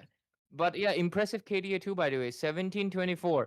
You'd usually see like 50-50 kills on both ends, but both teams were playing pretty safe, very disciplined. They had one goal in mind, destroy the opponent's nexus at any cost, and they went for it. And yeah, defend their own self. Comeback Esports really just defended completely as much as they can, not giving away anything. And ultimately they have gotten this victory that they very much needed, a clean sweep on their side. But yeah, for NZ Sports, this game was definitely almost theirs, but there was just a little bit away. So they should not feel like they lost today. I believe they gave a really good fight to the side of Comeback Esports, and I hope they come back themselves as well in more future tournaments and even more tournaments hosted by Digital Battlefield 2026, maybe in 2027. But with that, ladies and gentlemen, we'll take a short little break before we head on to the last match of the evening. Make sure you don't go anywhere. Stay tuned. We'll be right back with a short little break.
Welcome back, ladies. Let's go. Well, welcome back, ladies and gentlemen. And with that, we are back again at the Digital Battlefield 2026 series. With this, we will have to see who's going to be the fourth team who's going to qualify today. This team is particularly really interesting because they are all girls team. That's going to be Megatron Divas, stemming from Megatron eSports as well. Then they are up against Team Vimal. Really curious to see what it will be around, and would love to see what kind of a performance that they would be playing, especially the girls that I'm curious about. With that, into the draft, let's go, Ray. punch for a punch. Yep, it's gonna be the Megatron Divas, Anxious, Lazy Man, Michelle, Blood of my Harmony, and enemy flow Suki. from my Why spear. does he have by? Anyways, on the other side we'll have Vimal, Kokum Dada. Wow. S- I was Kokum Dada, okay. Timon Koda, Amash, Mikukun. I feel like all of them should have had something like Dada, would have been pretty funny. But hey, jokes aside, Do you want to let's make see how the friends draft with is going to be. Nana? We have the Paquito as the first pick, and now following through, we're going to be getting a Mincitar and a Nana. Heh. I think we That know is how this game goes, Peachy. That is true. Let's see how it is trying to see. Nana, that is really interesting. I'm pretty sure this is like the first and possibly the last the Nana that we would be actually seeing right here. And maybe because game number two it could happen, but it's just like, I have a feeling that game number two we would be seeing completely of a different hero onto the maze. Other than that, Lazy Man Sama trying to go in for the Esmeralda, such a good pick, definitely. But since the Barats is also open, they could go in for that as well. Yep. And there we go, the Yudura Ask a lady to dance. coming in. I don't really get to see this phase of the draft, usually. And this is the only time I'm actually seeing the 3D models so big and Yeah. realizing how good they look. But yeah. I do what I want. Anyways, okay. The Roth. Huh. Okay. Huh. I can't exactly predict what the draft is going to be. Okay. I mean, like, the Rod, understandable. Like, I like how it is coming around, but should be jungle though. Even the fullest bloom. Against the For the Paquito scattering might be working out powers. very well, but let's wait and watch because the Mincitar can actually go in for the roam. We could see a direct EXP and something of a different hero onto the roam as well. So let's wait and watch for that. Hirara thus gets banned off. They are expecting a I, Paquito Minato, onto will the finish off what was left goal undone. lane, which is still a very good flex pick. And this is what the flex pick actually looks like. So they're not taking any chances with the Hirara as well. Yeah. He can come in anywhere. And it makes sense, but I'm surprised they did not ban Hirara in the first place. Instead, they Yeah. went for. I mean, these three bans are, I guess, valid. I won't really disagree with the Hanzo and oh yeah, the Kaza ban, but like Glue could have left open and they could have banned the Hira, but they were unfortunate that the side of Team Megatron Divas wants to actually go for the Paquito instead as the first pick, and they even go for the Esmeralda as well to really dive deep into the fact that Paquito should not get countered in any case or form. There is a Mintitar though, who is, to be fair, I guess the most solid counter for a hero with a dash, but he is himself very squishy. I really wish they would buff Mintitar, man, in the sense that either give him base attack speed in his kit so Mintitar can actually build tank, or you know I feel like a fighter should be tanky, man. not not like a marksman. Oh, that could be it that we are looking at. But what are the teams actually plotting is something I am curious to see. Given the fact, Do you want me to play by play this match, Peachy? sure, go ahead. Yeah, you've been giving us the hype after all for a while. Let me give your throat a little bit of rest so you can put it to test tomorrow. You can rest for today, right? This Kufra screen is very creepy, by the way. I really don't like Snake. But anyways, okay. Mia would not be bad, funny enough, because Mia has an immunity, and so is the Irithel. These two are really hard to catch for a Mincetar. I would say Mia actually more, because Mia has a built-in Purify. Definitely. That could have been a hero, but the vengeance could be, I mean, I had like the enemy could go for like two or more vengeance on how they are playing. So they just want to, exclude that and they go for something interesting. That's gonna be a Beatrix. Been such a long time I'm not Beatrix. seeing a Beatrix. But wait, Ray, we have been casting the women's tournament MWCC, and I do remember with Lazy Man Summer, there was Happy Man Summer. I miss her already. Where is she? Where is Happy Man Sama? Did she? Where is she? Is she no longer happy? Jokes Oh no. aside, I like the Beatrix pick a lot because she is someone that I also would pick against Mitsutar for a simple reason. Look at how similar Esmeralda and Yudra look in this skin. Could be the goth makeup, but yeah, the reason is because yeah, the Beatrix. Guess what? Her bazooka ultimate was it Banner or sorry Renner or I think it was Renner. I can't Yeah. remember, but yeah, bazooka ultimate. You can literally land right onto the Minchitar. So it is just like the perfect counter you can honestly go for. And I'm surprised, Mia, this is a tournament lobby. Why are you going for that skin? That skin is available for free.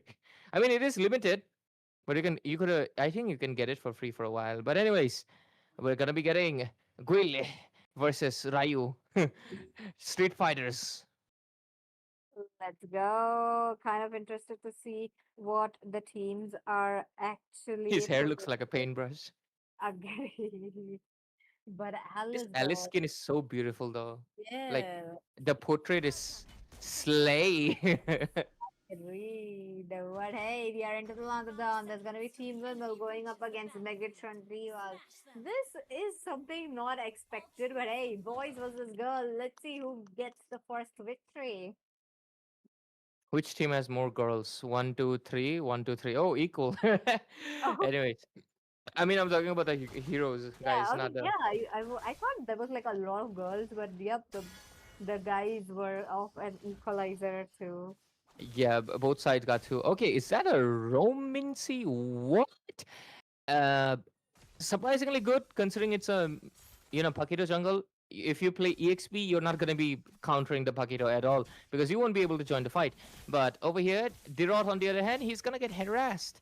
Oh He has no. to build tank or else look at the burst already. He's too squishy. He gets taken down as first blood.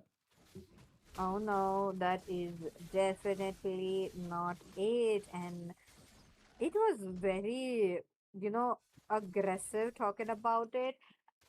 Coming in from the side of Team Megatron Divas, they know where to target as quickly as possible, and it kind of makes it easier for Anxious to take the turtle as well. So let's see how the teams will be walking around. So far, looks like Anxious does get hooked on, but gets away safely.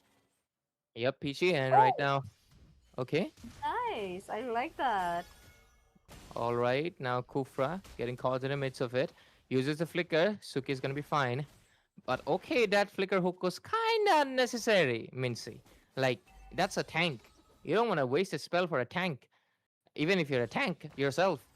But anyway, Searle's gonna be coming in. Okay, here comes the mint. Here comes the stun from the Udara. Pretty well. One more might be able to take her down. Looking for it, and yes, she does. Right now, Udara has to retreat. Sukibai will be over here taking a lot of damage from the magic, but I think she'll be able to retreat right on time. Okay? Alice did not want to commit either. Surprising. I guess she really wants to save herself. But anyway, turtle side. Look at the Paquito. Already about to be level 5. And over here, Esmeralda also coming in. A lot of damage being dished out. Alice doesn't have the passive. She has to retreat back. Here comes the Molina, but not enough. Mincitar not level 4 yet. Can't really provide much to the team fight. But at the same time, there's going to be Guile coming in with the D-Roth. over here. And on the top side, a lot of damage being dished out as well. Minsita taken down pretty low, gets taken down by Lazy Man Sama. Gonna be going in for a little bit more, might be able to take a kill. Maybe not. Yudra going in for more, but won't get it. On the other side of the map. Oh no, Kufra still going in. That's the damage from the Kufra. Sukibai gets it. Top side, Nana still getting fought on with three of the members. Her passive is gone. And now, I believe Kufra wants to dive in once again. He will be able to get a kill if he wants to go in. Might be able to get it. And Esma... yeah, Kufra is going to be getting it. That is true. Look at them. The teams are definitely trying to, get on with the absolute domination onto the early game, because once you have the early game onto their hands, the mid game as well as the late game task gets quite easily onto your hands. Surprisingly, there has been not any pressure onto the goal lane by either of the teams, which is really interesting to see. But Michelle takes away a double into the mid game. That is definitely a very good, streak for them in terms of kills. But top bottom lane, they finally go Harmony. Okay, bot side, that's a lot of damage. Amash gets disintegrated. Back to base.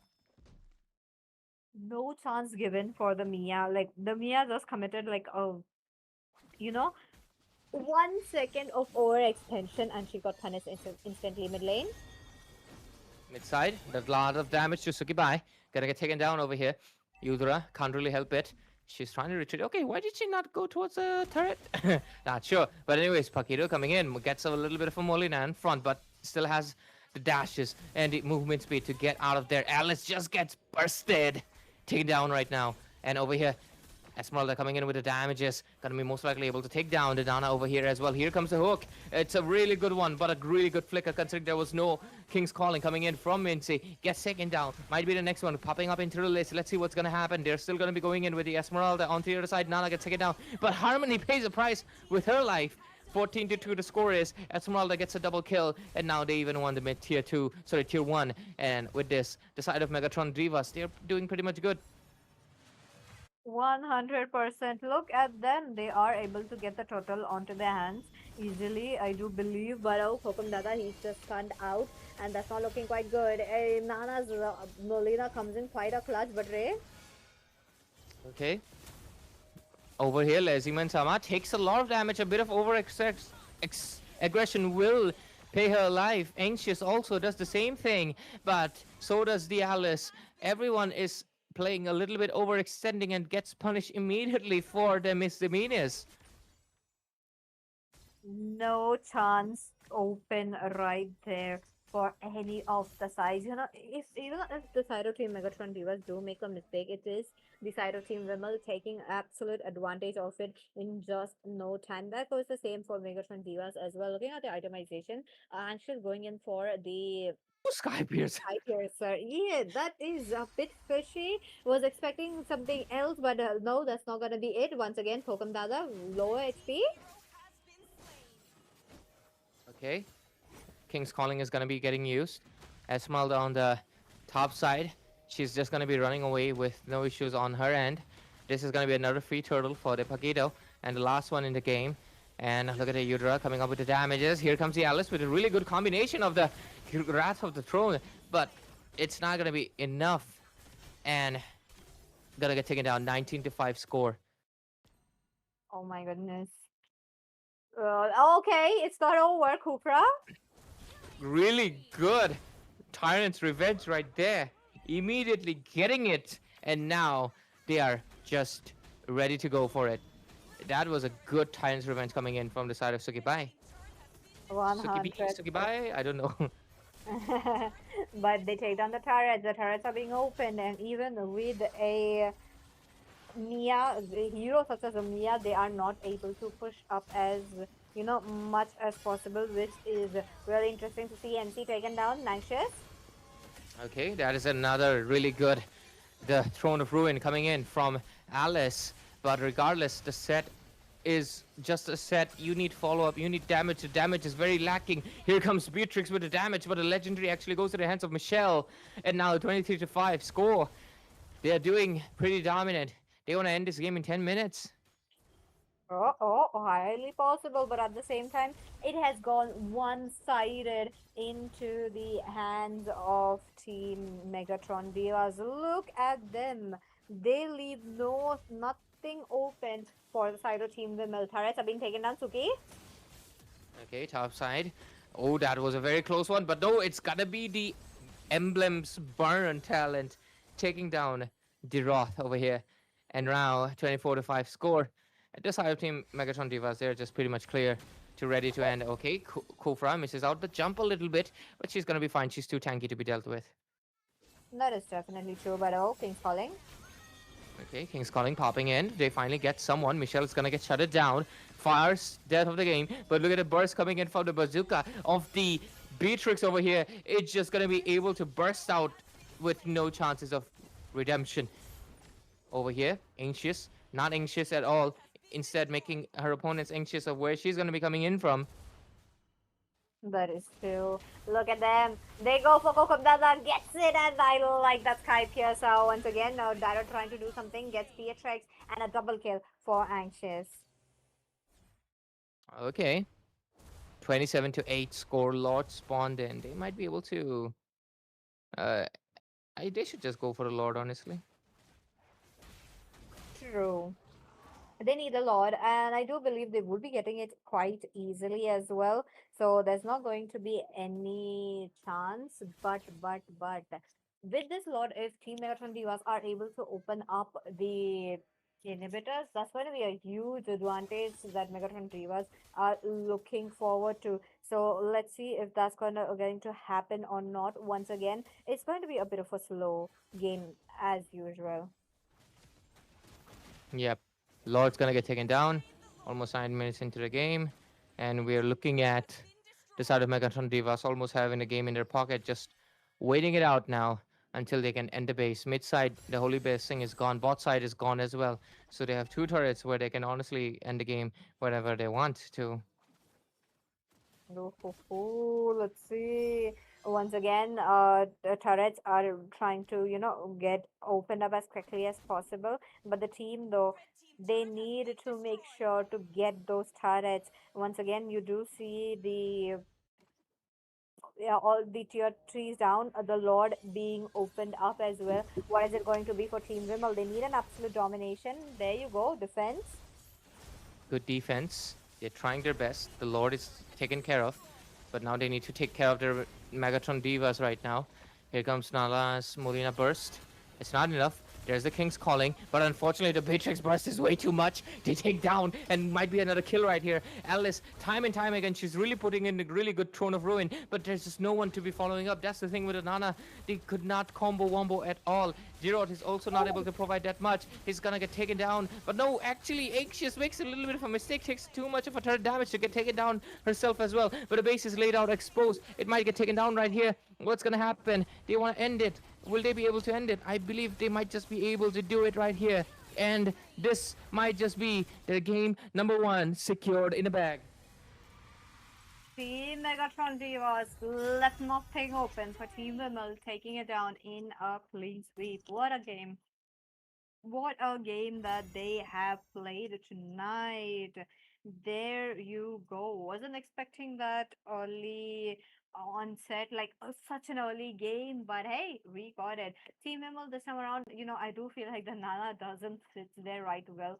The damage was good. You're talking about how, the poke from the Molina was there, but it was just not it. Yeah, it was just not it. That's the thing. And it's kind of funny. I feel like they did have a setup potential, but like they kind of wasted it out by losing a. Like Alice was giving really good sets, but that Alice needed to be an EXP lane. They needed something of a better jungler, someone Yeah. that could have given the follow up, someone that could have really taken care of, the side of team. They needed something better, and hopefully we can see that in the next game because I am keeping up hope for them still to do a little bit of a better work. But now looking forward to the game number two's draft. If something will change, if Megatron Divas will surprise us with something enriching, something new at the last match of the evening today. Let's see what is it going to be. Once again, I would love to go into the draft as quickly as possible, given the fact that Megatron Divas has put on such a good performance right here. I definitely was not expecting such an early game to be ended, but at the same time, they knew they could do it, and they have done it all. Yep. Are we ready with the second game draft? We are ready to go in. And yeah, Peachy, I was asking if you can move your neck. Yes, it's like this. Like, can you do this? Oh. Oh, you can do it as well. You should imagine if we humans constantly bob our heads when we were talking. It would look so funny. True, though. But yeah, looking forward to the game number two right now. And if the draft will change, the Alice's gameplay, I really like it. She was really putting good sets. True. If Nana or like Minsitar like gave the follow up, they could not get out of there, and there would have been a lot more damage. Dirot, I guess he would have ulted, and yeah, Mia could have followed it up too. I'm not saying they could have like made a wipeout, but the fact that Alice was giving you a good immobilized set, I feel like more utilization, more synergy could definitely be working for Team Vimal. True, and on top of that, you know how the Mia did not get any farm against the Beatrix was really surprising.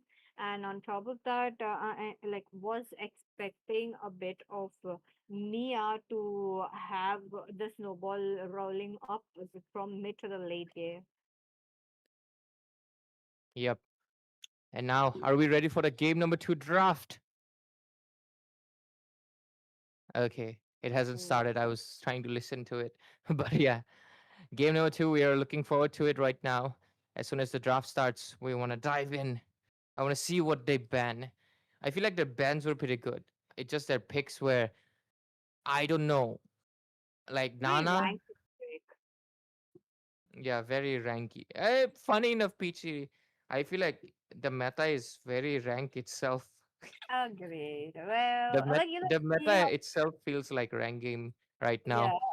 we have gone back like miles, like a lot of seasons behind, and you do see a bit of a deja We vu. have created a new season, honestly. It's Yeah, like whatever works in rank actually works here as well. I never thought. Like Melissa, she's someone that you actually pick in rank and prioritize, and you'd think, that can't be it, right? She can't be meta. She does not look like a meta marksman, but she is kinda.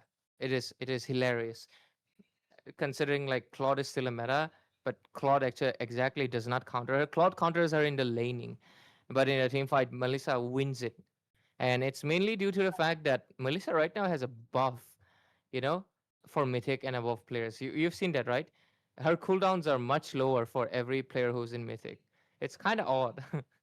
yep, definitely. But hey, it's working. So, yep, that is going to be something a little bit on a comfort side as well. And on top of that, Melissa is very straightforward hero as well. You don't need to, use a lot of your brain power to play as well. You don't need to be like, oh, this is where I'm supposed to go. This is where something like, oh, you see a turret open, go for it. And in like seconds, you are able to just melt it down. And on top of that, it's not something like similar to a to a Mia, but an upgraded Mia. Let's go for draft then and see what strategies they can pull up, and we'll see you at the end of the battlefield. Let's go. So we are Ooh. getting the same bands, but this time around with the inclusion of the Eudora. I am a daughter of Yep, more than that gold. is I interesting. swore Freya to will be protect it banned till off, my given the last fact that, breath. something of a Dairot, the what do you call that? Minsitar was such a priority for the side of Team Vimal. They are now gonna go in for a hero such as Miracle! the Your Finish Minotaur. tears off what thickened. was left undone. Yep, Peachy. And with that, first pick Even the Minotaur forest when bloom Hirata was open. pales before the scattering petals. Yep. Ooh, Hirara locked down by Anxious this time around. The She looks so jungler. fine. True, though. My She kiss does. will I grant really you like her design, immortality. man. I mean, after Zushin, this is the first time I'm like, damn, I mean, Zetian was really good, okay, but like Zetian looks really good. Zetian did not make me go, damn. But Oh. anyway, why am I going to? Sorry, I get distracted. It's getting to see the hero in full resolution. Usually we see the Yeah, draft overlay, right? Just the hero's Destroy face, the reality. picture. Yeah, yeah. I'm seeing the hero models on like HD for the first time. Sorry guys, I play on phone. I mean, everybody plays on phone. On phone, it does not look that big. Here, I'm getting to see the fine details. Need some That Anyways, sunshine? Melissa true. given away. Let's see what they are trying to go. This time around, Melissa, though, I do feel like team of Megatron Diaz has always had that, hero already under their comfort zone. So there's not much of the, you know, thing that we would be seeing, like playing it out, but at the same time, what is it going to be? That too against a Leomord, one of the heroes that we have not seen in such a long time. Mm-hmm. Next bands, what is it gonna be? Okay, one side, both of the sides have jungler. One side has the marksman, one side has the EXP. Sorry, one side has the marksman, one side has the mage, and one side has the roam, one side has the EXP. So it's like a 50-50 on both end. I think I guess they can ban whichever heroes they feel like could cause issues, and they're gonna be going with, I guess, the gold lane focus instead of the mid lane. That is definitely true. Like the glue ban, they have respected that very well, given the fact that they know they could actually go for that. So, yep, that's going to be it for that. Kufra thus gets targeted as well, which is really good. But now, with how Brody is banned for the Melissa, what are they going to do? Are they going to go in for Mia once again? I feel like it's better to, I guess, commit to the Claude if you have. If not, even the Hanabi is actually pretty good because Hanabi can maintain distance from three minions. And if Melissa keeps throwing models or puddles, you can always just use your movement speed and get away. I feel like that should be their call. And Hanabi can also immune a Kadita if there is the Kadita, but yeah, she can't immune the damage though. It's a stage, and I I mean, want now your she can technically service. immune a stun. That is true, but hey, Michelle with her classic pick, a signature pick, in my opinion. The Selena comes in through. Now they are trying to go in with a Selena, which is really surprising. But as you mentioned about Hanabi, Ray, there you go. We might be able to get Nothing a beats Hanabi, the but adrenaline hey, we rush. might be able to see a Ducati series. Damn. Leo the Benedetta was definitely unexpected. Team Wimmel is one of the Center teams. They have been your really team surprising us win. with those picks. The Benedetta Ducati skin makes me go, damn. I wish I could play with her, man. Like, I really wished. But her playstyle doesn't suit well with me, you know? Anyways, moving on. Florin would be actually really good, by the way. And Okay. because Mino has heals, and if Florin just heals the whole Minion Fury, the Mino's ultimate goes to waste. People really underestimate how much Florin can heal, by the way. She can Yes. make 1 HP person go full HP. She's disgusting when I play assassins. Because like I literally did my whole combo on a goddamn marksman, and then I see the marksman go from 1 HP to full. What do you think happens with me now? Yeah, she is very strong, and I'm surprised that not a lot of teams, even esports teams, are utilizing her. Rafaela makes sense by the way. Rafaela is perfect, and I feel like a lot of teams prioritize the Rafaela only for a simple reason: the revive, man. The revive is a broken mechanic, and she's one of the main core reasons why people use it. But other than that, yeah, you have the heals, movement speed, and everything. But yeah, this Benedetta skin too, by the way. Damn. That is definitely really good. But oh my goodness. There is definitely interesting draft coming in from both the sides. I did make sense Hey, that all why. girls, Yeah. Belric, Belric, you should have played the Florin. We could have had an all girl lineup. Ladies, you could have won with all 5 girls. seconds till the enemy reaches the That battlefield. is true. But hey, Launch it's okay. The teams are all ready. I did wanted to see a Florin, but there are like a bit of cons and pros. The cons are really weighing more than the pros. So leaving out that, since the Belleric is also open, that was definitely a brilliant choice that we are looking at. Hirara this time around has to get the first blood, has to get the snowball rolling in, which is something that I'm kind of curious how they will gonna make it work. That too against a Leomord jungle. Yeah, me too, actually, Peachy. And I guess I guess we'll have to see this game go for a little bit longer. But Hirara Selena is a very deadly combo. These two duo girlfriends are like level 2 power spike, because look at that. Selena level 2, boom, stun comes in. Hirara level 2, she's ready to right now dive.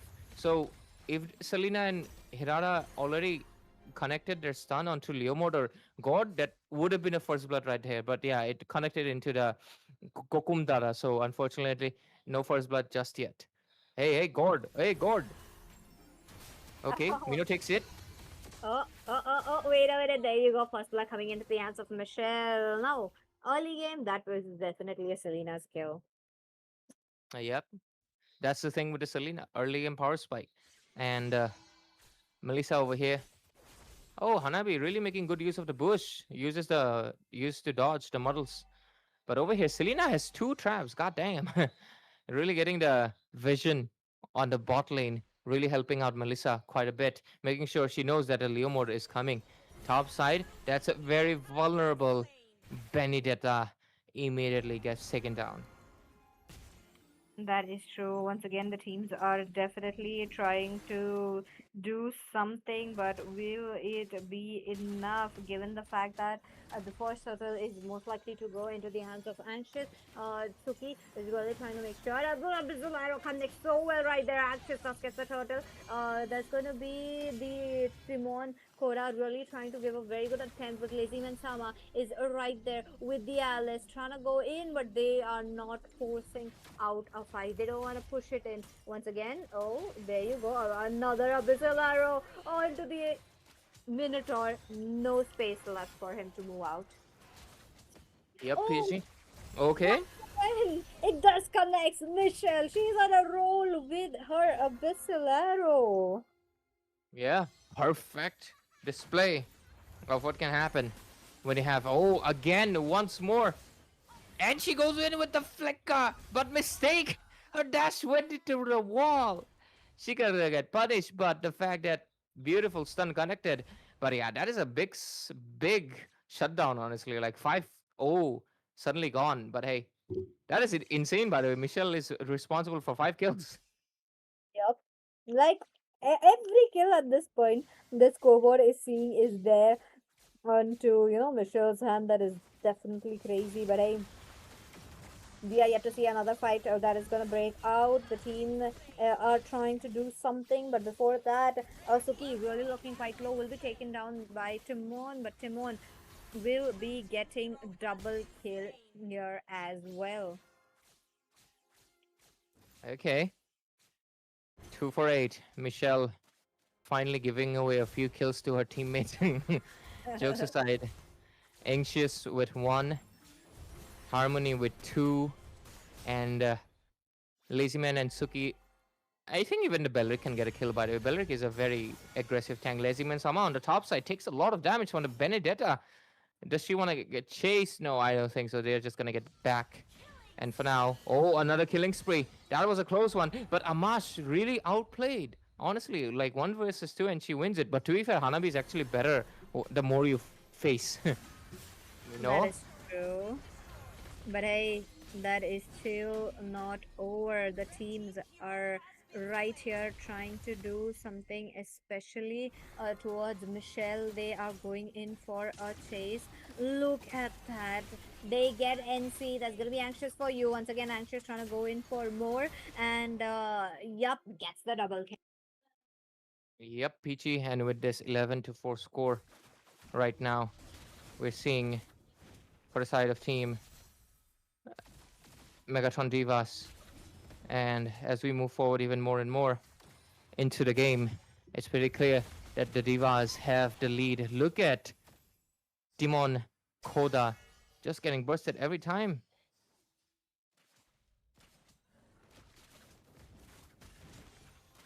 And I believe right now this turtle is also going to get taken down pretty easily as well, with no issues whatsoever. There's going to be a demon header sword coming in into the hands of Harmony. And right now, bot side, they're going to be able to get it. All right, 12-4 score. And, okay, map is quite wide open. Oh, they might be able to catch the Melissa. She actually survives with just a little bit of an HP. The Minotaur ultimate, if it only came a second early, they would have honestly gotten the kill. But right now, Hanabi, unfortunate positioning. You're gonna get taken down. There's just no way you're surviving that. Yep, she is gone.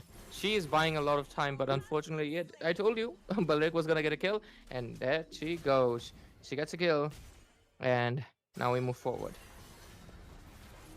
Okay, massive team fight breaking in. Over here, a lot of damage being dished out. We're seeing the side of team.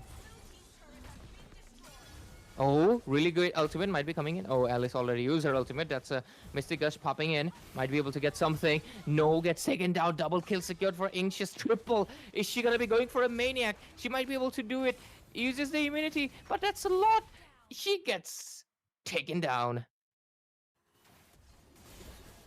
Oh, okay. Selena also very aggressive.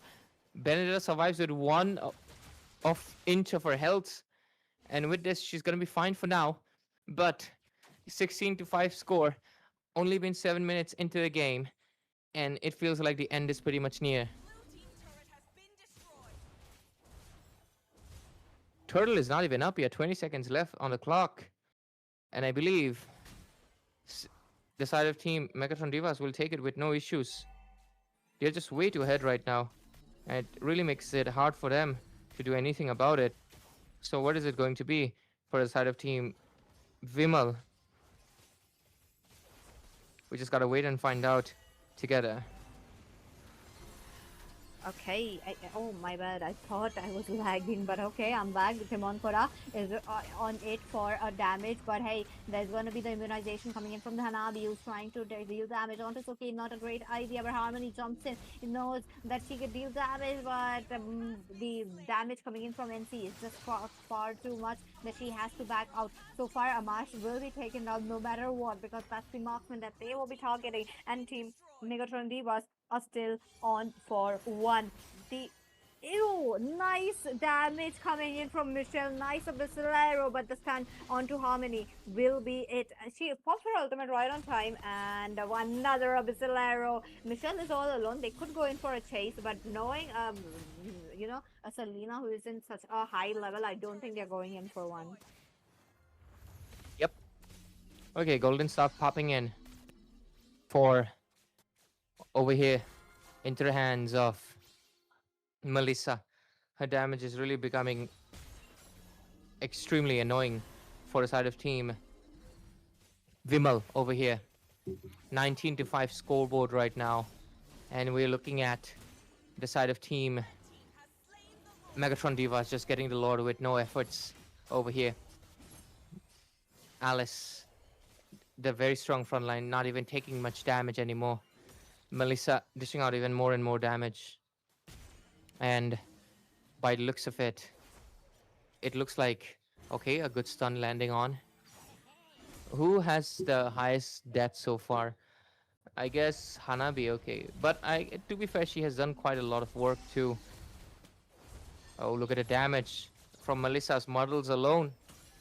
That is going to be enough and a lot as well. But at the same moment, oh look at that, there's going to be a fight breaking out. A good amount of the knockouts coming in from the Minotaur as well, but Michelle will be dealing so much damage that Timon will have to be taken down. Abyssal Arrow connects so well onto the Hanabi, taken down. Michelle is trying to do something, but the double kill is right there. 3 members down for 1. The inhibitors are trying to take him down. The Lord is coming in, the base is wide open. What is it going to be happening? Because the Lord is quite healthy, they need a damage stealer as well. While Hirara has been so aggressive, she gets someone right there. And on top of that, NC is all alone, taken down. That's the wipeout you're talking about. But oh, What is this pause? a misclick. And there you go. Team Megatron Divas gets it in a clean sweep. What a day. We all had all the games going in a clean sweep. Yes. And what was that? Pause, my friend. I could have never asked for a worse pause. Like, I thought I've seen everything, but like, what was that pause? But yeah, Sukibai gets the MVP, and with this, I guess it's our time to say bye bye as well, because yeah, Yeah. ladies and gentlemen, we come to a closure of tonight's matches. It was a four best of three series back to back, all end up in a sweep. Really goes to show that the next round is not going to be that easy because if these players, all of them, were able to make sweep against their opponents, means that they hold a chance of obviously not losing, and that means when you factor a person who does not want to lose, a person who does not want to lose, you get a third game for sure. So there's a really high chance we might see even more games in the semifinals, but you can only find out if you stick around, of course. So make sure you tune in tomorrow as well at Digital Battlefield 2026. And with this, we bid you farewell for the night, but make sure you tune in tomorrow, of course, at this YouTube channel. We'll be here, myself, Ray, and with Peachy. We wish you a good night. We'll see you tomorrow.